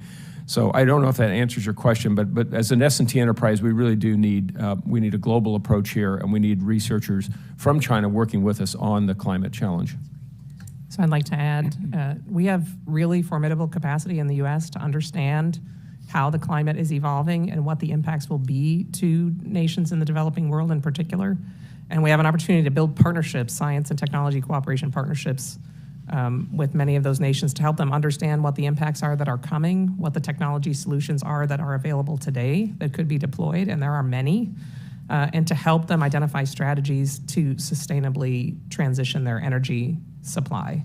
I think this idea of thinking about S&T as a bridge builder, that's S&T cooperation with allies and partners at scale. That's with the developing world, Europe, our traditional partners in the UK, in Asia, in Japan, in Korea, and Australia, India, but also working with these smaller nations to help them build capacity and to really use the fruits of our research enterprise to help them develop more sustainable paths forward, and to use that as a way to increase U.S. influence in how these countries think about their future. In climate modeling, we have the capacity today to really understand at a very local level what the impacts are likely to be over time. And so I think this is an underappreciated form of international diplomacy and U.S. leadership that we should be exercising. I would just add, and it's a wonderful opportunity for our Agency for International Development and sister agencies around the world to collaborate on this and to leverage what they're doing in different parts, particularly of the developing world, as opposed to a lot of those programs kind of operating in silos. If I can just add quickly, the Weather Act that this committee will reauthorize, I believe, has a lot of provision in there for work at the weather-climate interface. So we're talking about these developing nations, these other nations, their economies may be very agrarian. The very local effects are what are important. So it sort of is not just the 2-week weather timeline, but the timeline out to several months and a couple of planting seasons is very, very important. So this kind of research is really the key point. And if you think about reauthorizing the Weather Act, you might want to think about really highlighting that point. Thank you. I yield back. Thank you. I'd like to recognize the gentleman from Georgia, Mr. Collins. Thank you, Mr. Chairman. As a freshman, newly elected, been here about 2 months and spent 30 years in private business as a small business person. Ms. Wince-Smith, I heard when you were speaking earlier, you talked about a unified vision and economic issues and public liability and regulations and antitrust. And I look at it as a point of we can compete with anybody in the world in small business. And I took that personally as the same things that I saw in small business as an overreach from our federal government, regulations and bureaucracies out there that really regulate most businesses to the point where they can't compete or they have to look for outside sources. And I guess my question in a nutshell is, do you think that that the government overreach and excess regulations are hindering our ability to compete with China? Thank you for that very important question. And, regulation is always a balance issue. It's sort of like the golden mean. We do need regulation, but we don't need too much regulation. And so how we get to the right point is the challenge. And certainly we in the United States have overregulated in many, many areas vis-a-vis our competitors, certainly China. I mean, they're on the side where they don't regulate. I've been told if you go to a facility where they're actually processing rare earth materials, you think you're in a different age and different place. I mean, there's absolutely no regulation whatsoever on safety, health, environmental. So it is a balance issue. But I think on some of the regulation in the United States, it's almost like we're Gulliver and the Lilliputians are tying our hands, because product liability reform has gone to the point, and we've tried over the years to reform this as a bipartisan issue. But if you produce a chemical as a small business and one of your customer buys it and something happens through what they did with it, the liability goes all the way back to you. So we know that many, many corporations in the United States actually stopped production and moved overseas because of the punitive nature of our product liability. And again, it's a balance issue. So I do think that this is a matter that we can have, the best science and technology, we can have lots of startups, but it takes regulation, it takes capital, it takes trade to get these into the marketplace. And these are issues that we need to work on. And in many, many ways, we have over-regulated. We need to bring that back, but still protect safety, environmental health, and the transparency of a business for its consumers. All right, hold that thought. Mr. Kitchen, could you add to some of that? I know you gave several examples like the doorbells and stuff. Thank you, sir. I think the thing that most concerns, so I would align myself with everything that was just previously said. I think obviously some type of regulatory regime is essential. It's what sets us apart so that, our airplanes typically don't crash, right? And that's in large part because of the regulatory structures that we have. At the same time, we are playing a balancing game as we try to allow our innovation industry to run free and to be aggressive and agile. That's a critical capability. So these are the balancing acts. I think when it comes to regulation, one of my most fundamental concerns, as I mentioned in my testimony, is where many of our allies and partners are going. To be frank, many of these allies and partners seem to think that the goal is to produce as robust and aggressive a regulatory scheme as possible. Instead, I would argue that the goal should be to produce as robust and as aggressive innovation capability as possible. And so when our friends in the European Union and even to our north in Canada are considering explicit policies that deliberately seek to decouple U.S. technology companies and that will have the net benefit of preferencing Chinese alternatives, all under the guise of digital sovereignty, I want to express a type of empathy with their underlying motivations, but warn them as a friend, you're doing it all wrong. And that if that's not arrested and brought into a better sense of things, it will result not only in hurting the United States, which is bad enough, but it will preference and allow China to move in and assume a position that it will almost assuredly abuse. Thank you. Ms. Wince-Smith, one quick question. 90% of the graphite is found in China, produced in China, or just refined in China? It's coming out of China, both refined. I don't know if it's all produced, but I just heard this from a very exciting startup battery company. And so they don't have 90% of the graphite? Not in the world, no, but it's coming from them. They have the and processing I would say capability. that's probably due to permitting regulations and mining restrictions. Big part of it. Right here. Thank you. Yield back. Thank you very much. I'd like to recognize the gentleman from Florida, Mr. Frost. Thank you, Mr. Chairman, for convening this important hearing, and thank you to our witnesses. Look, I believe that the greatest challenge facing our country and the world is the climate crisis. My generation fears that we will lose drinkable water, breathable air in our lifetimes, and worry that our childhood homes will be flooded out by the sea level rise and food will become scarce. And this is especially important in my state of Florida. We're a frontline community. As you know, last year we had 2 storms that completely decimated and wiped out many of our coastline cities. It was a great issue in my district. One thing that the United States can do right now is lead the world in science and technology advancements to help prevent the climate collapse. And I believe we have to enact near-term solutions and develop long-term strategy to make sure that the U.S. science and tech fields can meet this challenge. So Dr. Droegemeier, I wanted to ask, how could this National Science and Technology Strategy address near-term resilience goals and also long-term prevention goals to address the climate crisis?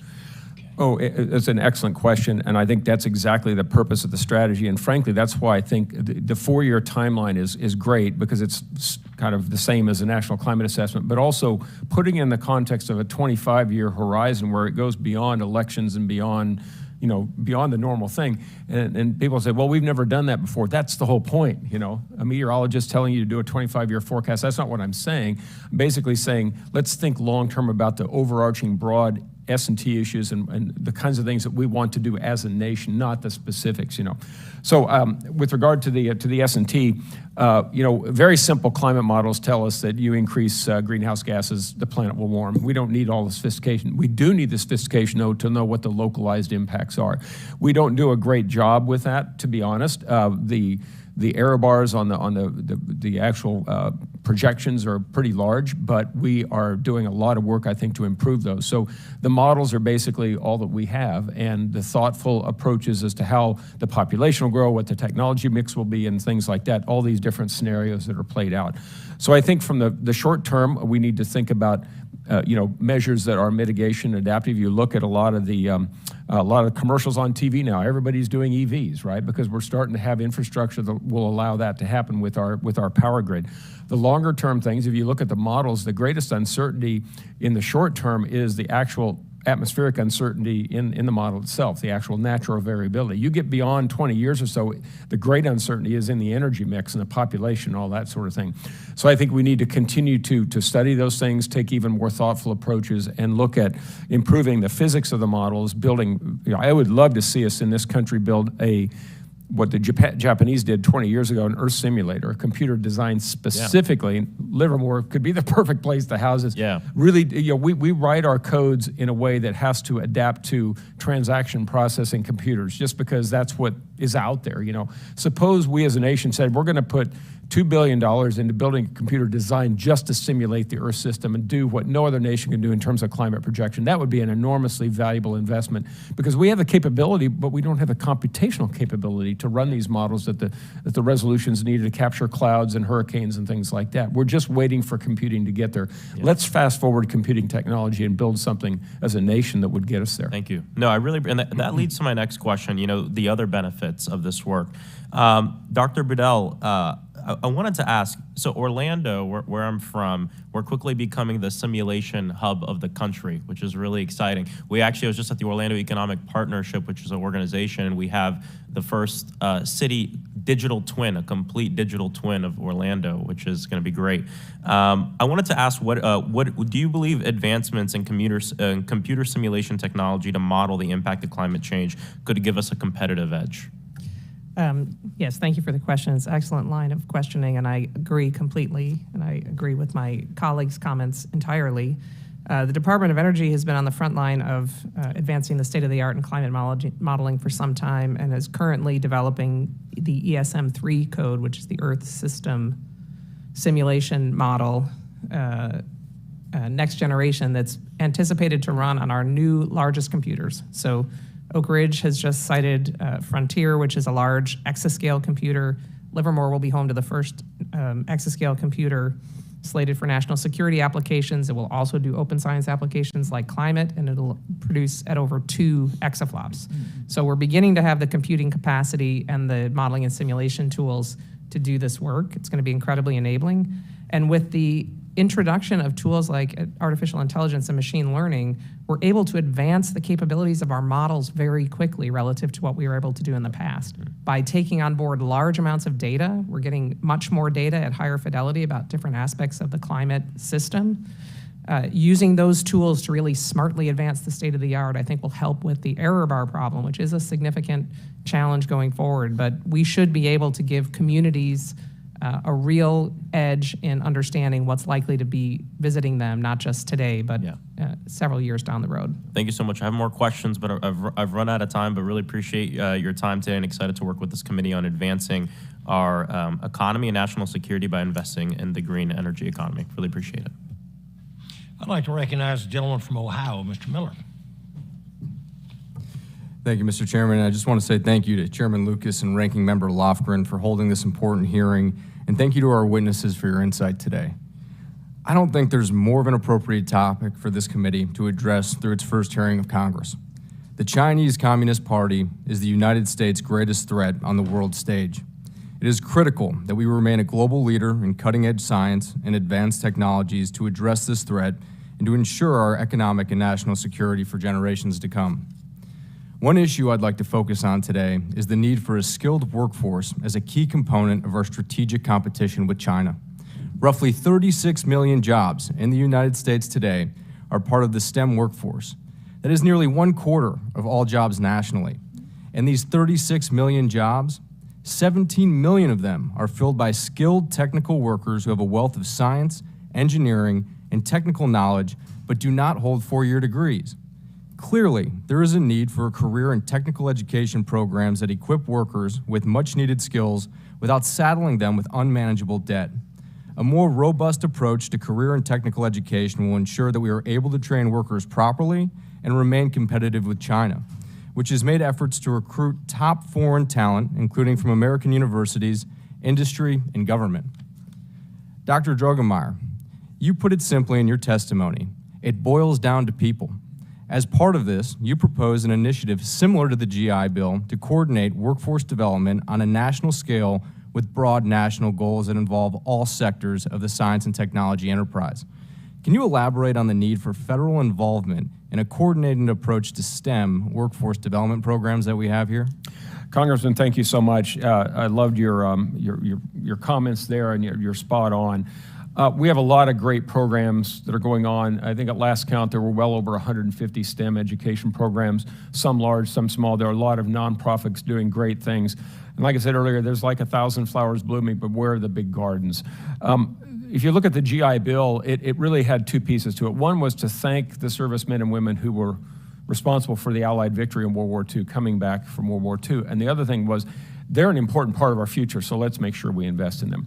So my thought about something, a GI Bill type activity here would be to say, we need to coordinate much more effectively vis-a-vis the national S&T strategy, which gives us the chance to do something we've never done before, really, I think, to look at this from a holistic national point of view, to create really what I would call not a U.S. talent program, but a U.S. sort of a capabilities investment program, to bring people to the fore, whether they're in looking at a skilled technical workforce or whatever, to create a framework that has basically a system that has them being educated and trained, but then also giving service back to our nation, which is in fact the GI Bill. The service came on the front end. This would come on the back end, actually. I don't think it ought to be a handout. It ought to not be a freebie, but it ought to be structured like the GI Bill, to where part of that was loans to start companies, part of it was tuition and so on. I think getting folks into the game from all over America is so critically important. And as I think Deborah said, we're fielding a baseball team with one player. This gets a chance for all these folks who have, I've seen capabilities all over this country in the places you would least expect to find them. We need to get those missing millions. We need to go find them. We need to bring them in. And we need to incentivize and provide them resources to be successful, but then say, you know what, you owe a debt of gratitude to our nation. Here's the service component of that. And we build on American exceptionalism, I think, in doing so. Yeah, I could not agree more with your assessment. Ms. Wince-Smith, you also raised the issue of regional diversity within the innovation economy as part of the National Science and Technology Strategy. In your testimony, you highlighted the fact that the innovation workforce is concentrated largely in metropolitan areas such as Boston, San Francisco, San Jose, Seattle, and San Diego. You also wrote, one-size-fits-all approaches to supporting regional innovation ignore these crucial geographic distinctions and fail to capitalize on different regions' core competencies and advantages. As someone who represents a Middle America district in Northeast Ohio, I sympathize with this view. I want to see jobs pop up in Cleveland, Parma, Medina, Worcester, Strongsville, and other communities in our area, not just in big coastal cities. So do you think that regional centers dedicated to complementing the existing capabilities and resources of a specific area would result in an organic pipeline for workforce development? Thank you for that wonderful question. And I have to say, I'm from Akron. Oh, nice. So I know the region right very well. And I know, of course, that Toledo was, as I said, the inventor of one of the flat panel displays and, for solar, et cetera. I think that this is really a regional leadership issue. I think that what happens often in states and regions that all these dots are not connected. The workforce development boards do not collaborate with the economic development boards. You have to bring in sort of the leaders of the community, and you can see the power of a leader in a community. I'll just cite San Diego. You know, San Diego still is a great center of our U.S. Navy, but it's become a leader in wireless communications and biotech because of how they brought all that together, and one startup, Linkabet, that became Qualcomm. So leadership is very, very critical for this.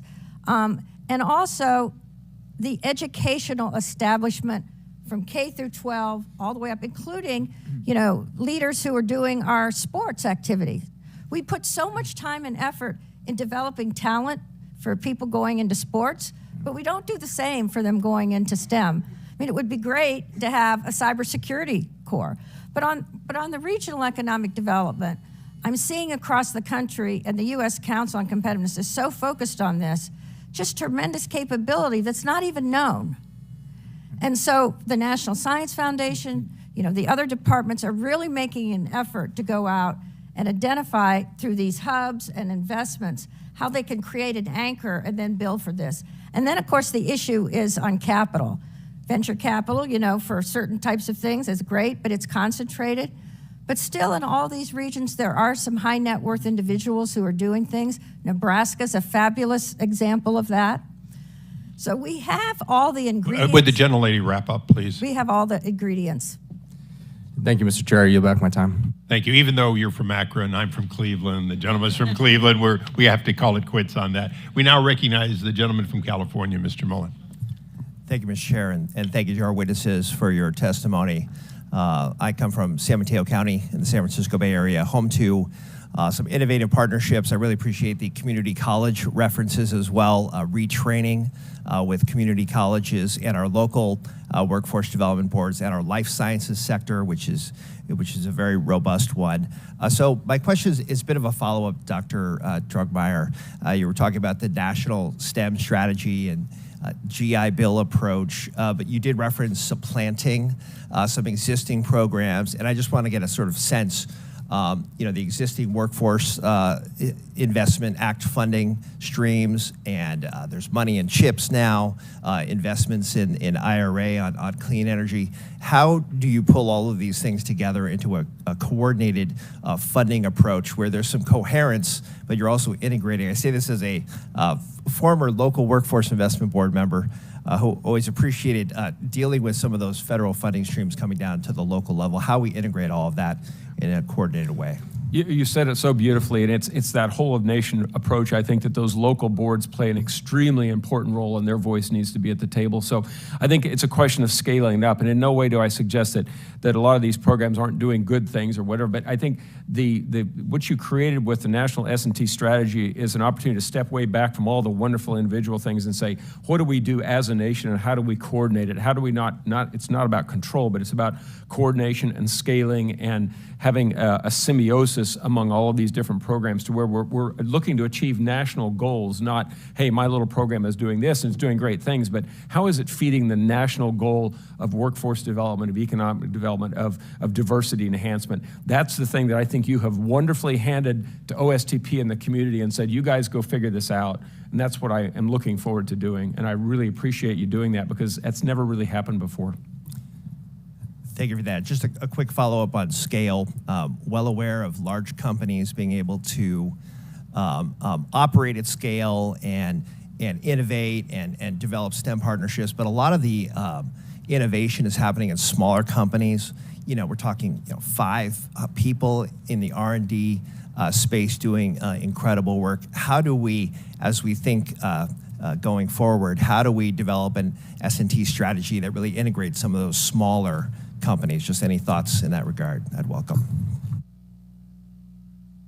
So I'll chime in since I brought this up earlier. I think this is an excellent question. I think part of it is creating mechanisms to give people access to the tools and capabilities they need to continue their progress. So for example, if you're a small company developing hard technology, the barriers to entry in the market are enormous. Just the cost of building capacity to do the R&D you need to advance your technology. And this national look can say, okay, what could a regional center do to develop central capabilities that many companies could have access to for advanced machining capabilities or different types of laboratory facilities or access to high-performance computing, and then using existing institutions, academic institutions or national laboratories or others, to help bring expertise to these companies to help them advance their capabilities quickly. I think it's really a new kind of partnership ecosystem where we really try to think about all the national assets and how we can bring them together in new ways. Could I just follow up on that last point? A lot of small businesses, you say, can't afford wet labs, clean rooms, things like that. But universities have these things, and believe me, they're not busy all the time. And so now you can, private companies can go in and legally use these facilities by paying for them. The universities are not competing unfairly with the private sector by undercutting them because they're nonprofits. These partnerships are so important. And this is where you can also build wonderful linkages for R&D with universities. But it might just start with sharing a facility that you need to have to fabricate a device or something as a small startup, which they're incredibly agile and they're wonderful and they're the bedrock of our economy. Thank you for that. I yield back. Thank the gentleman, and I'll yield myself for a round of questioning. One of the nice things about going last is that everyone else has asked questions, probably asked every question, they just haven't been asked by me. So I'm going to stick to pretty much two questions. One is a recap. Ms. Smith and others can weigh in on this, but you know, when talking about these centers of excellence and talking about trying to reach out all over the country, and by the way, as a Clevelander, I'm very proud of Case Western as a university of excellence, but I'm a San Diegan, so I'm even more proud of the University of California, San Diego, and very aware of what Stanford represented to the building of Silicon Valley. At the end of the day, aren't our universities in many, many cases the reason, not the size of a city, because San Jose was a pretty hick town when they got going, but isn't it not about the size, but in fact the excellence of the universities, and that those are naturally places that within the technology, UC Davis for agriculture and a lot of their areas of expertise, isn't that what we need to look for and recognize? You can't make every university a center of excellence, but every great university eventually creates a field of interest and excellence. Thank you, Congressman. Now, you said it very, very well. The universities and our whole network across the country are a crown jewel. No country in the world has the scale of universities, from community colleges all the way up to the most advanced research institutes in the world. And if you look throughout the country, yes, universities are anchoring, and they have the great potential to do more. So as we, as a committee, and we're not the committee that funds every university, but as we look at plans and we look at supporting a national plan, I was in Bozeman, Montana, for example. Now, they know more about wheat and barley and by the way, the beer it makes. And they have just an amazing amount of technology there that I wouldn't have known if I hadn't gone there on a congressional trip. But shouldn't we as a Congress look to the administration to have a plan that maps the world mostly as it is from a standpoint of university expertise, not grant writing as we would hope it would become, which often works to the detriment of, do you really go to Bozeman, Montana to do nuclear fusion? Is that consistent with all of your thoughts? I think we need to do both. And I think we have the capacity to do both. We want to continue. We're out of money, ma'am. So in fairness, let's be a little careful about that. We have massive debts. We're in a deficit that's unbelievable.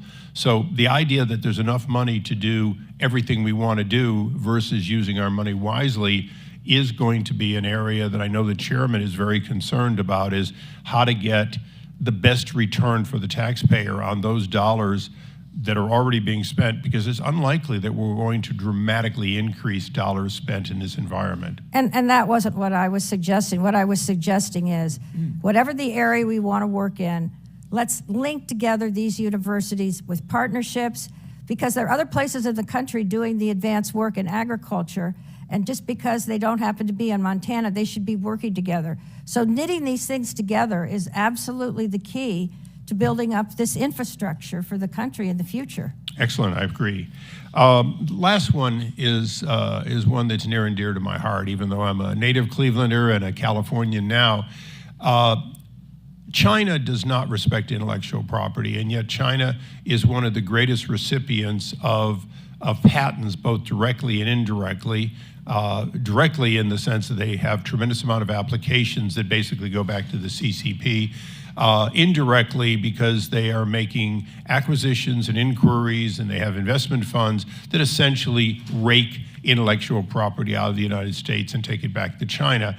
Well, in fact, as a recipient of a Chinese patent, I know it's as worthless as the paper it was printed on.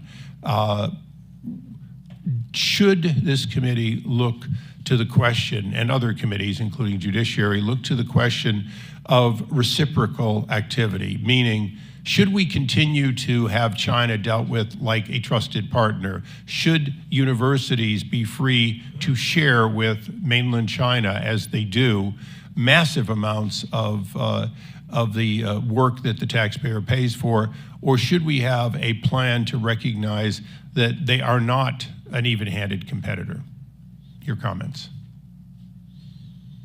Well, I'll just jump in on that. I do think we need reciprocity, and I think we need new models and mechanisms. For instance, one of the things we could do is that we identify stolen intellectual property that comes into any product that's entered into this country. We refuse its entry. We do this. We have a wonderful system for protecting the integrity of our food supply and agricultural products coming in, but we don't on intellectual property. And I serve on the Commission for the Theft of American Intellectual Property, and they have some fabulous recommendations, but by the time we get through the process of identifying the impact of what's been stolen, often the company's out of business.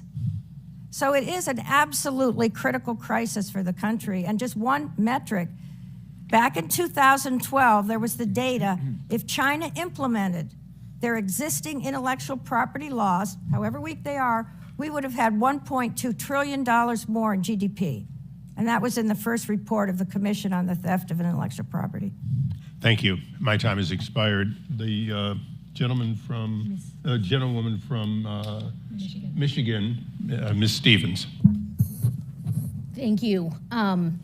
It's quite interesting thinking about competition from the standpoint of American debt. I just can't imagine that the CCP is doing that. And while some are debating the fiscal integrity of this nation by threatening to default America on its debt, I can't imagine a bigger vote in this chamber being won for our competitor countries than our own country. But with that, look, we were very pleased in a bipartisan way to pass the CHIPS and Science Act. Much legislation that came through this committee, legislation I was happy to author, and certainly recognizing that some of our colleagues who were more reticent to join on to legislation bolstering and investing in scientific research for the first time ever because they woke up to the threat and the competition with the CCP.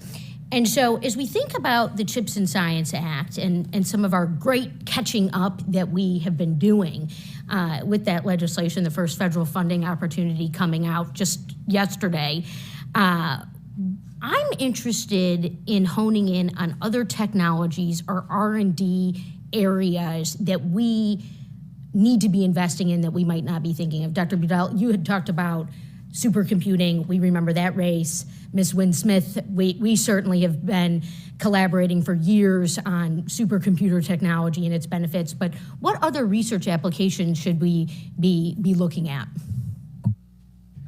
So I can begin. That's an excellent question. I think the whole computing ecosystem is incredibly important.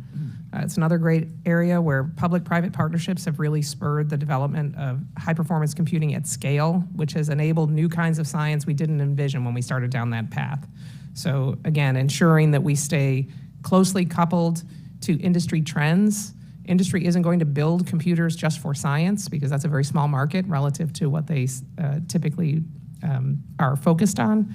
So ensuring that the scientific community and the industry that builds the machines are very closely coupled together and can advance and can take advantage of the new tools that are coming along in AI and machine learning, and then looking at advanced technologies like quantum, neuromorphic computing, and other approaches that will really change the game for how we think about R&D.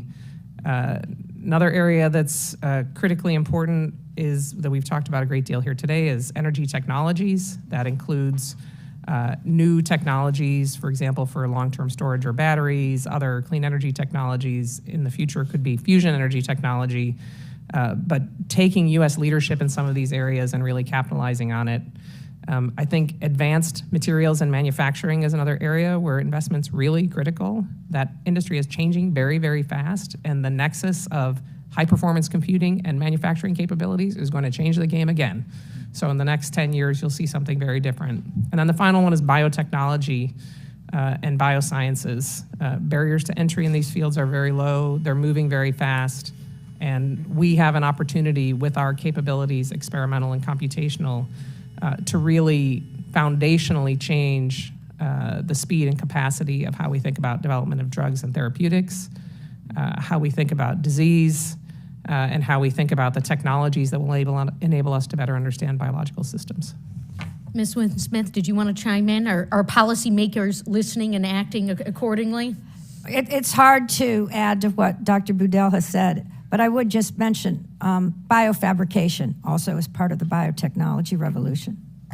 And certainly to the point about how we effectively utilize the taxpayer dollar for outcomes, for proven outcomes. Public-private partnerships, which you've mentioned several times in this hearing, tend to work. Are there any specific examples you'd like to point to that have been successful that we could build off of as a nation? I'll point to my favorite recent example. There was a partnership formed called ATOM, Accelerating Therapeutic Opportunities in Medicine. It was a partnership that started a discussion between the National Cancer Institute and the Department of Energy. It included GlaxoSmithKline, Lawrence Livermore National Lab, and University of California, San Francisco. So a very unique public-private partnership bringing together biosciences, clinical research, big pharma, and the federal stakeholders that were key there. And the goal was to develop tools to use computational methods to very rapidly screen molecules for drug applications. So if you could take the drug development timeline from 10 years down to less than 1 year, it would make it much more economically feasible for companies to develop new molecules. For GSK, it wasn't about what can I do, it was about can I create a toolkit that allows my whole industry to move ahead. So from that perspective, they wanted to bring other companies into that partnership. I think that sort of pre-competitive landscape is a really novel feature and was uniquely enabling of what we were able to do there. Thank you. With that, I'm out of time. I yield back, Mr. Chair. Thank you. We now recognize the gentleman from California, Mr. McCormick. Good morning. Money is power, especially when it comes to technology. Developing technology is one of the most expensive things we do in the world. In 2019, I believe we had about $2.4 trillion of investment in R&D and technologies. The United States roughly had about $722 billion of that. But over the course of time, from the 60s up to 2020, we've gone from about 69% of the research done in the world to about 31%, so less than half of what we used to do percentage-wise. This goes back to monetary policy. I'm concerned when it comes to technological advances between us and China in a nation that has anywhere from roughly $20 trillion more debt than we do and a smaller GDP, that they're basically held unaccountable while they buy our debt, and they don't have the same central banking system accountability. I'm concerned that we're being outpaced. We have no way to keep up in a fair market. Nobody's holding them accountable. Meanwhile, you discussed how important it is to have people in foreign status come to our schools and work in our universities. I taught at Georgia Tech and Morehouse for about 4 years. Georgia Tech is a leading school in the nation in technologies, and yet we can have a Chinese student come over here and actually take their technology back there while they're spending trillions of dollars more on research and development. I just don't see how we win that battle because it's not a fair fight. How do we combat that? Well, it's the key question, I think, ultimately here in terms of one extreme is you lock everything down and you protect everything. That's not the answer. The other thing is you let it all be open. That's not the answer either.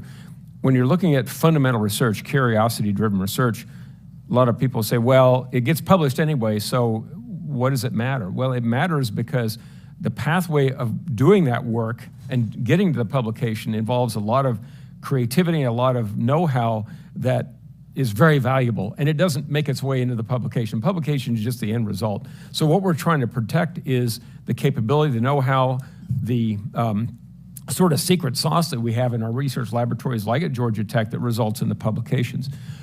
I think, again, it's really a question of educating people, having policies in place at universities in particular, having resources that universities can turn to understand and vet individuals. I'm going to interrupt you real quick because we're almost at 2.5 minutes. Yeah, sure. Specifically, what I'm worried about is give me a specific example of those controls. I know we have to have policy involved, but I don't know of them. And I'll tell you, when I was at Georgia Tech, we had people go to jail because of espionage, because of Chinese foreigners coming and stealing our secrets. And we spend about half of the R&D budget that goes to universities comes from our government, which in 2019 was about $40 billion of investment, and then everybody else invested in another $50 billion. So my question is, what are we specifically doing to safeguard those technologies? Well, again, I think we're educating people to look for certain behaviors, right? We're asking people to disclose relationships, which is a self-disclosure. And then, but here's the key. We can use open source analytics to determine if they're being honest, because it's all just based on, okay, if they say what they're telling us who they really work with or who they're affiliated with, great. If they don't, well, we have no way of knowing. Okay, so if they're coming here from China, they're affiliated with China. They're getting educated and going back to China with their education they're getting here that we put trillions of dollars into. Right. But they're also benefiting our universities. We're learning from it, and 90% of those people are staying here. They're not going back. And so they're yearning for freedom. They don't have the freedom to discover and create in China. The talent programs in China, frankly, are not working. They're failing because all this repatriation of talent, they're not getting the folks coming back. We still lead in that area, but it's a precarious lead. So you're I'd right. make the point, too, that of the 90% of the people that stay here in the United States, we should probably be keeping a pretty close eye on them because there's significant links back to the place where they come from, including the family that remains in place. Yeah, exactly. And a lot of pressure is put on them by the Chinese government to report behaviors, to report people who are their colleagues, students. Are you saying bad things about China? Are you supporting Taiwan? And things? There are considerable pressures being brought to bear on those individuals. So in some sense, we want to help them deal with that, but ultimately it's the Chinese Communist Party that is the villain here, not the federal government trying to protect our capabilities, as you say, to make sure that we become and remain a global leader. Right. And with that, I have about 24 seconds. I'm supposing that nobody has the monetary policy acumen to answer what we're doing to address the inconsistencies of the Chinese central banking system and its advantages over us. I'll just add another topic for a future time is how they're doing debt financing of infrastructure all over the world and what that means, too. Exactly related. Thank you. Thank the gentleman. We now recognize the gentleman from Illinois, Mr. Sorensen. Thank you, Mr. Chairman, and good afternoon. My name is Eric Sorensen. I was born and raised in Rockford, Illinois, and attended Northern Illinois University, where I studied communications and meteorology.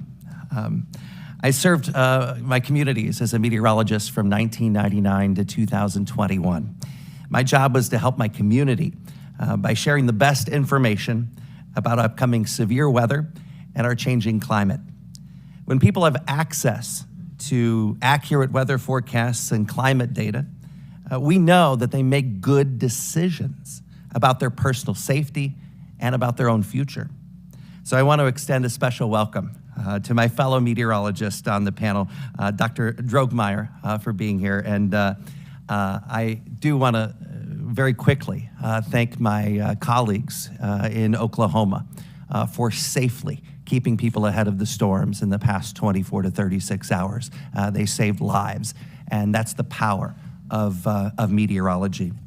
I'm thrilled to join not only this committee, but become the first meteorologist in Congress in nearly half a century. Today, I would like to focus on the structure of the U.S. approach to science and technology, how our approach really differs from that of other countries, including China, and how we can use these differences to our advantage. So I'll start with our meteorologist esteemed, Dr. Droegemeier. Research institutes institutions at our nation's universities, like in my district, Monmouth College and Augustana College, provide critical S&T research, much does OU. This type of research is often built upon the private industry developing these new advanced technologies and investments. The private industry is building on the advanced technology often develop in geographical proximity to the university that developed the basic technology.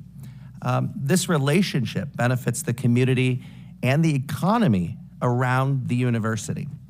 So my question, how do we ensure that private companies that utilize the free-form nature of S&T, R&D, locate around the producing university, thus giving back to the community that produced the technology?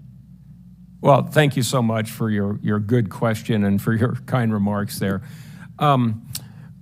We do a lot of this at OU. In fact, we have companies locating on our campus, and how do you incentivize them to stay there? And a lot of times they'll develop. I started a private company and it got purchased, but it's still in Norman.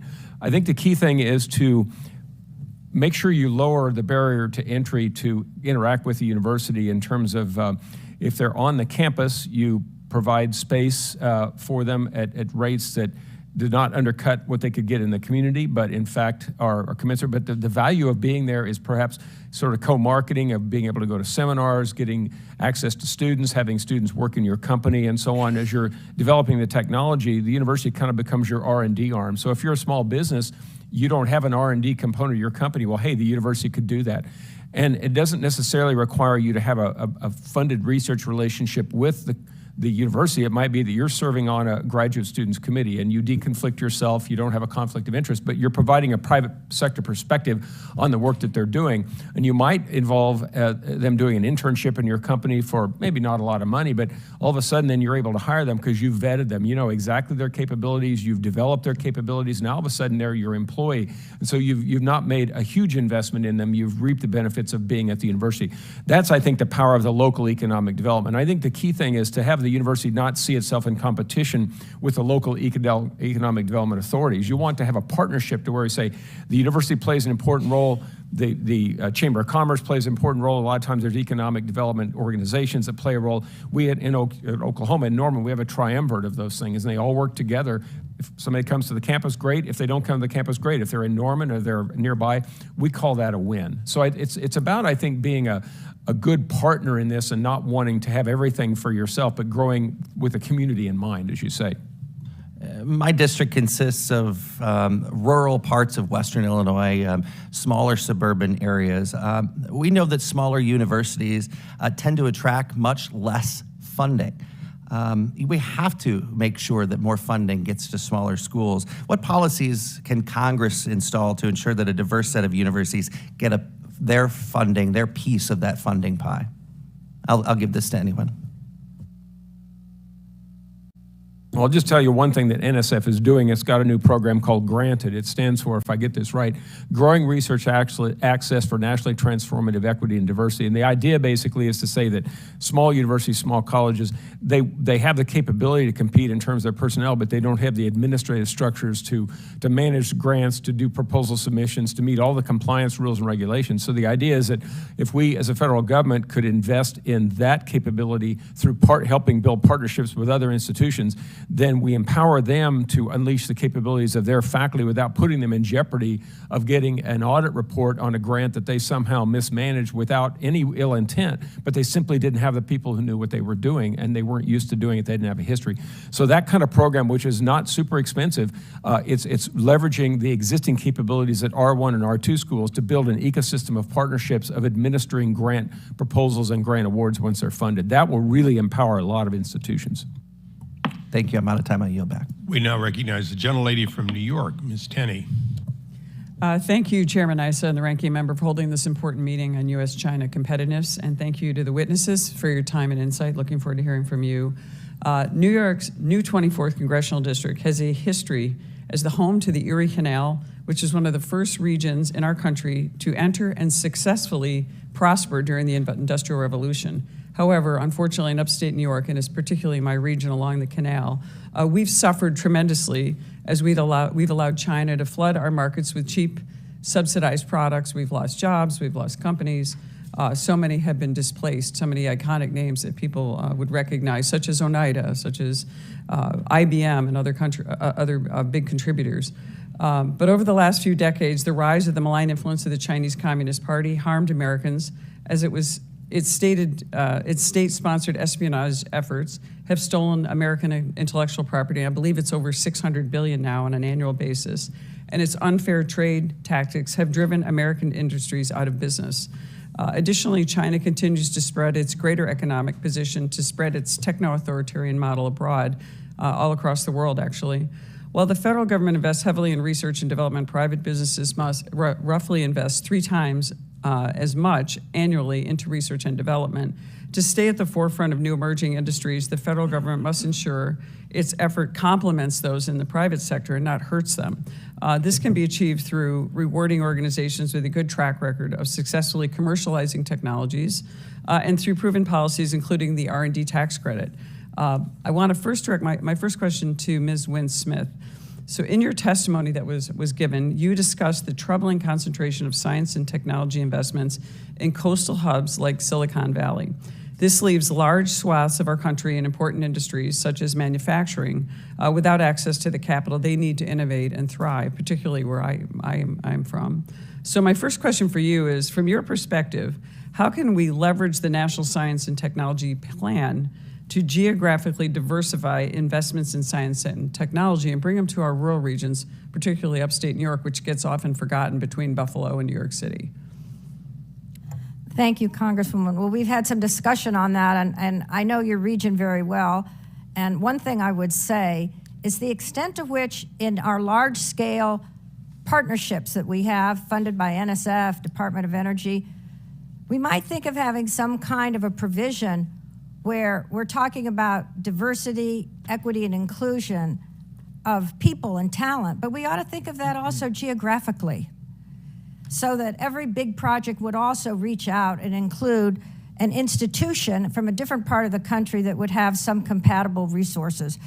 I'll give you another example, and Dr. Budil could really talk to this better than I, but I know when Kodak had its difficulties in Rochester, the whole optics workforce they had, the best in the world, many of those people came to Livermore to build NIFT.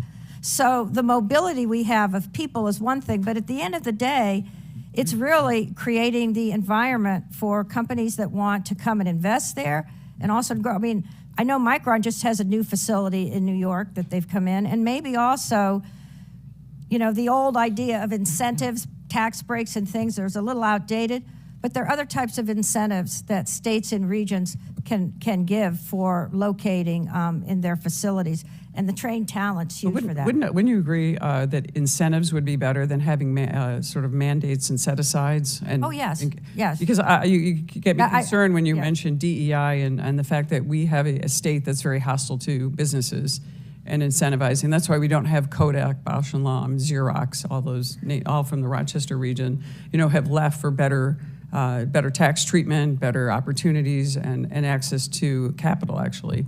So let me ask you, so you, in your Competing in the Next Economy report, you talk about the importance of breathing life in declining U.S. regional economies by stemming the brain drain, injecting high skills, and raising innovation potential. Can you tell me specifically, not including a DEI type scenario, that you would, how do you address those in our rural communities? We have wonderful people who work, farmers, people who've been displaced because of the growing difficulty in, for example, farming in upstate New York, even though my district is the #1 dairy and ag district in the entire Northeast, but we need help. How would you do that in harnessing? Well, I first want to clarify, when I was talking about diversity, equity, inclusion, I was specifically meaning geographical and regional. That we have all regions of the country included, and there are ways, to do that. In terms of the work of the Council on Competitiveness, what we're going to be doing is anchoring a lot of this with universities in the regions, community colleges, four-year college, and on, and have them be kind of the anchor in helping to develop this with workforce boards and economic development agencies, and also identify the leadership networks in these regions. There's a lot of wealth still in that part of New York. Are they investing? Are they supporting startups and things? So we're going to look at these. I mean, there's a lot of knowledge to learn because nobody has the recipe for this yet. If we did, we wouldn't be having this conversation, but it's an imperative. If I may for 1 minute, Mr. Chairman. Very quickly. We do have the highest taxes in the nation, not California anymore. So that's a big problem, which is why I do support the tax incentives, especially in places like New York, where there really is no place to get relief other than the federal side. But we appreciate your comments. I apologize, my time has run out. Thank you. We now recognize the gentlelady from North Carolina, Ms. Fauci. Thank you, Mr. Chairman, and thank all of you for being here today. This topic is particularly relevant to North Carolina's 4th Congressional District, which is home to several federally funded research centers and projects, including the Triangle University's Nuclear Laboratory, the North Carolina Biotechnology Center, North Carolina Central University's Biomanufacturing Research Institute and Technology Enterprise, known as BRIGHT, and the UNC Collaborative Sciences Center for Road Safety, just to name a few.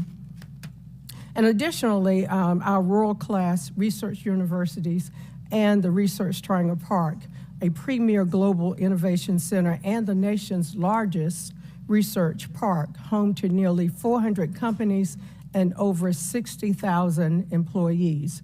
So I am particularly encouraged by the promise that our region holds for innovation and in enhancing our nation's global competitiveness in science and technology. Today, I would like to talk with you about how we can leverage our nation's regional strengths, given our success so far throughout North Carolina, as an example of what can be achieved when we bring together local and state governments with corporate, nonprofit, and university partners. So my first question is for Dr. Droegemeier and Ms. Wince-Smith. In your provided testimonies, you mentioned the importance of regional innovation and partnerships, a key component included in the CHIPS and Science Act. And I'm wondering if you can briefly highlight the opportunities and some possible challenges facing regional innovation. You've said it so beautifully in terms of the importance of regional partnerships, and with Research Triangle Park and Research Triangle Institute and the extraordinary resources you have there. Still, North Carolina is a rural state, right? And there's a lot of folks in North Carolina that need to be brought to the table. Partnerships take a lot of different forms, and the reason you do partnerships is really because you need help in doing something that you can't do on your own, frankly. And there's probably another reason where you say you want to lift up others who basically have been disadvantaged for a variety of reasons or whatever. When I was at the White House, I realized through a variety of meetings we had that although a lot of federal agencies have partnership offices, we don't really do partnerships very well. And people were realizing, oh, we could do much better. I think that's true for universities. It's true for basically all the sort of key players in a state, that they have their own swim lanes, as Deborah said earlier, but the economic development folks don't talk to the workforce development folks. And it seems so surprising and so simple, but getting them together and looking at the broad plan is really the key thing. And I think what the National S&T strategy provides an opportunity to do is to have that conversation and confront the difficult challenge that we have of not knowing what all we have and not knowing who's not talking to who. And it's not really the government's job to do the work, it's the government's job to bring the people together. And frankly, I think the private sector is better positioned than the government to structure those conversations. I'm not saying in terms of OSTP, but I'm saying in terms of having software and capabilities to bring people together, to find these creative differences, to find the folks that aren't in the game, to how do we get them to the table. That really is the key, in my view, of building these partnerships and creating the broader community that will uplift the rural communities that have so much to offer, but they're just not in the game now because they don't have the resources. And that's what this plan, if we do it right, I think will give us the roadmap for how to do. And I know Deborah, I'm sure, has some thoughts. I would just add, Congresswoman, that North Carolina is a poster child of success. And many parts of the country look at North Carolina, how, that whole Research Triangle Park, the great universities, the economy developed. And one thing also on the leadership issue, we're very inspired, active governors. I remember some years ago working with Governor Hunt, and that was kind of his focus. And another example going on right now is in Tennessee, where the governor is working very, very closely with Oak Ridge National Lab, with all the universities, including the smaller ones and community colleges, and the new companies that are beginning to look at that area as a center place for battery manufacturing in the EV revolution.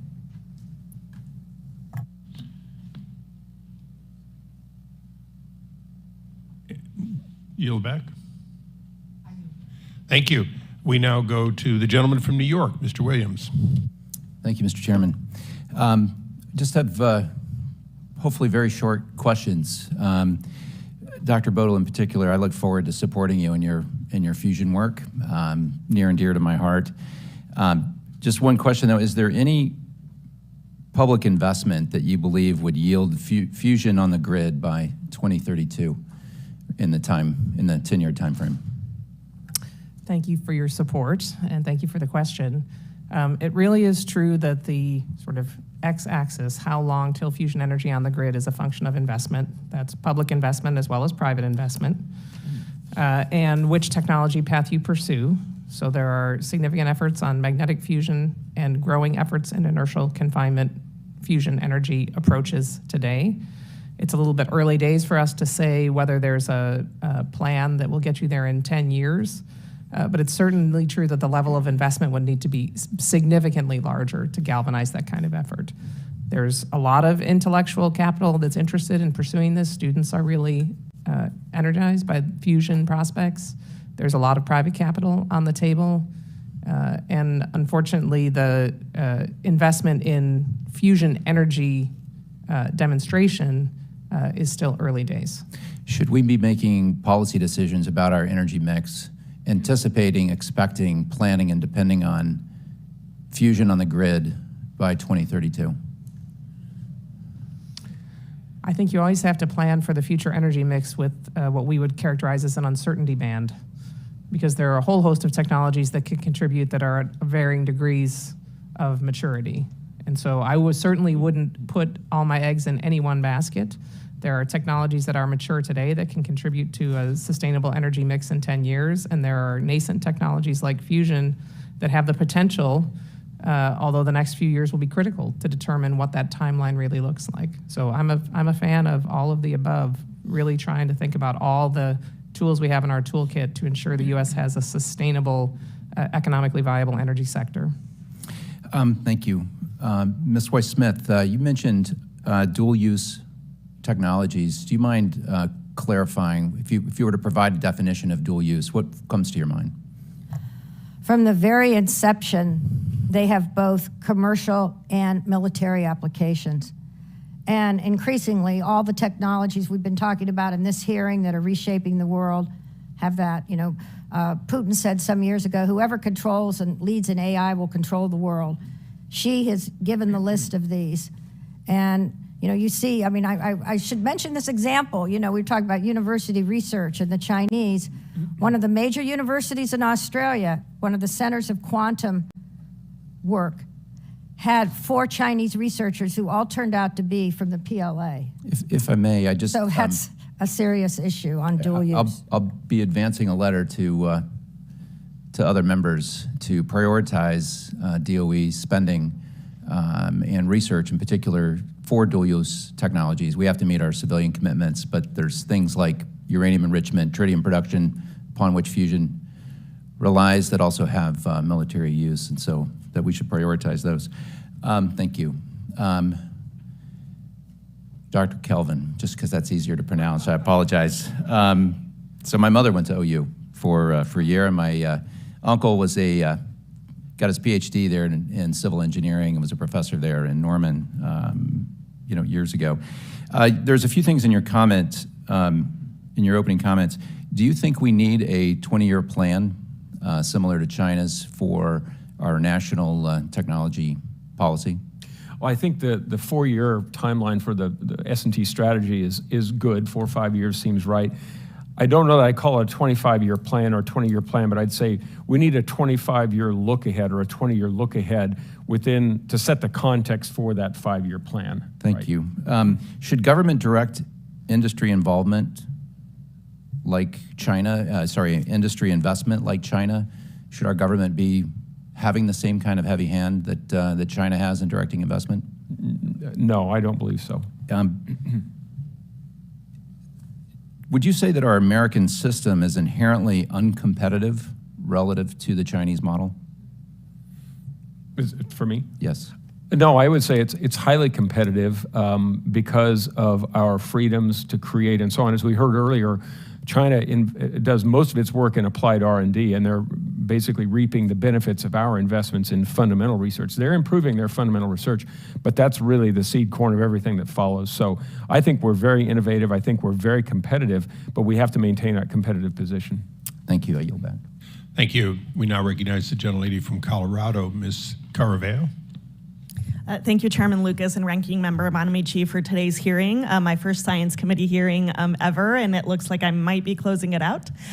To our panel of witnesses, thank you so much for joining us. You know, our science agencies do a wonderful job of partnering with academic scientists to generate scientific discoveries and, importantly, to help train the next generation of STEM students. In my district, for example, the National Institutes of Standards and Technology has a partnership with the University of Colorado at Boulder that places undergraduates, graduate students, and postdoctoral researchers in federal labs to gain important hands-on experience alongside NIST scientists. I know that the CHIPS and Science Act help broaden opportunities such as these at many of our science agencies, but I think that there's still more that we can do. So Dr. Budil, can you talk about your experiences with university partnerships at Lawrence Livermore National Lab and the importance of partnerships between national labs and universities to expand STEM opportunities? Yes, thank you very much for the question. Our partnerships with academic institutions are essential. They really are the lifeblood of our laboratory, and they bring new ideas, new people, new energy, new enthusiasm into our environment every day. And I would say, I think about partnerships with universities across the full spectrum. So we work with community college partners, we work with four-year universities, we work with large R1 universities, we work locally, and we work across the U.S. with a wide variety of institutions. Institutions that have specific skills and focused disciplinary research in areas that are really important to us. So we try to do several things in those partnerships. We try to build enduring relationships with faculty members who have important expertise or research lines.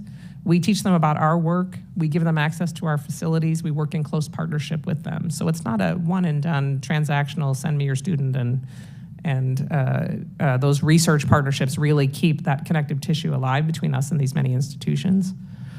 And then we work to bring a wide variety of students across many disciplines into our environment, both on an enduring basis. We have many students who do, for example, their PhD research at the laboratory, but large-scale summer programs are particularly important, where students get to come and spend several months, as you said, working in a real laboratory or with real computational specialists and understanding what it means to be a scientist. We also do outreach at earlier ages to really introduce younger students, high school age and younger, to what science looks like and how much fun science is.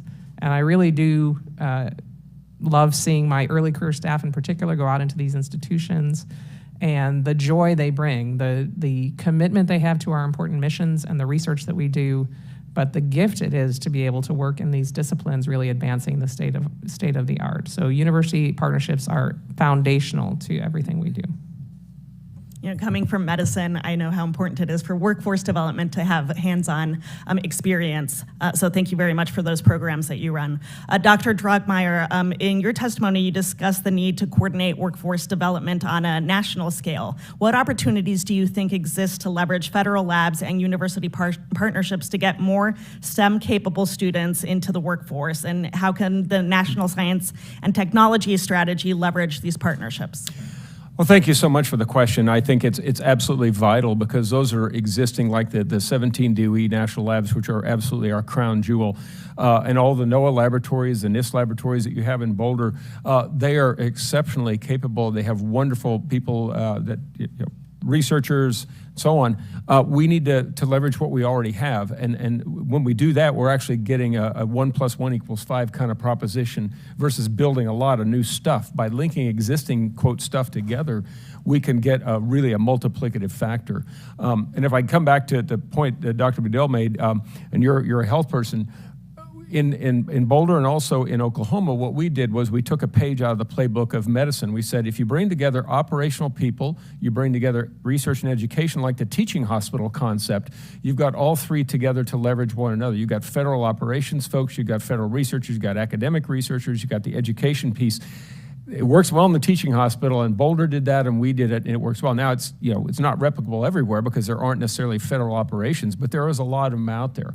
And if you think of that model as being another model for partnerships, it's something we could really leverage in the S&T strategy. Thank you both so much. I yield back my time. Thank you. The chair recognizes the gentleman from New Jersey, Mr. Keene, for 5 minutes. Thank you, Mr. Chairman. And thank you to the panel for being here today and helping educate us on the issues facing this country and this committee.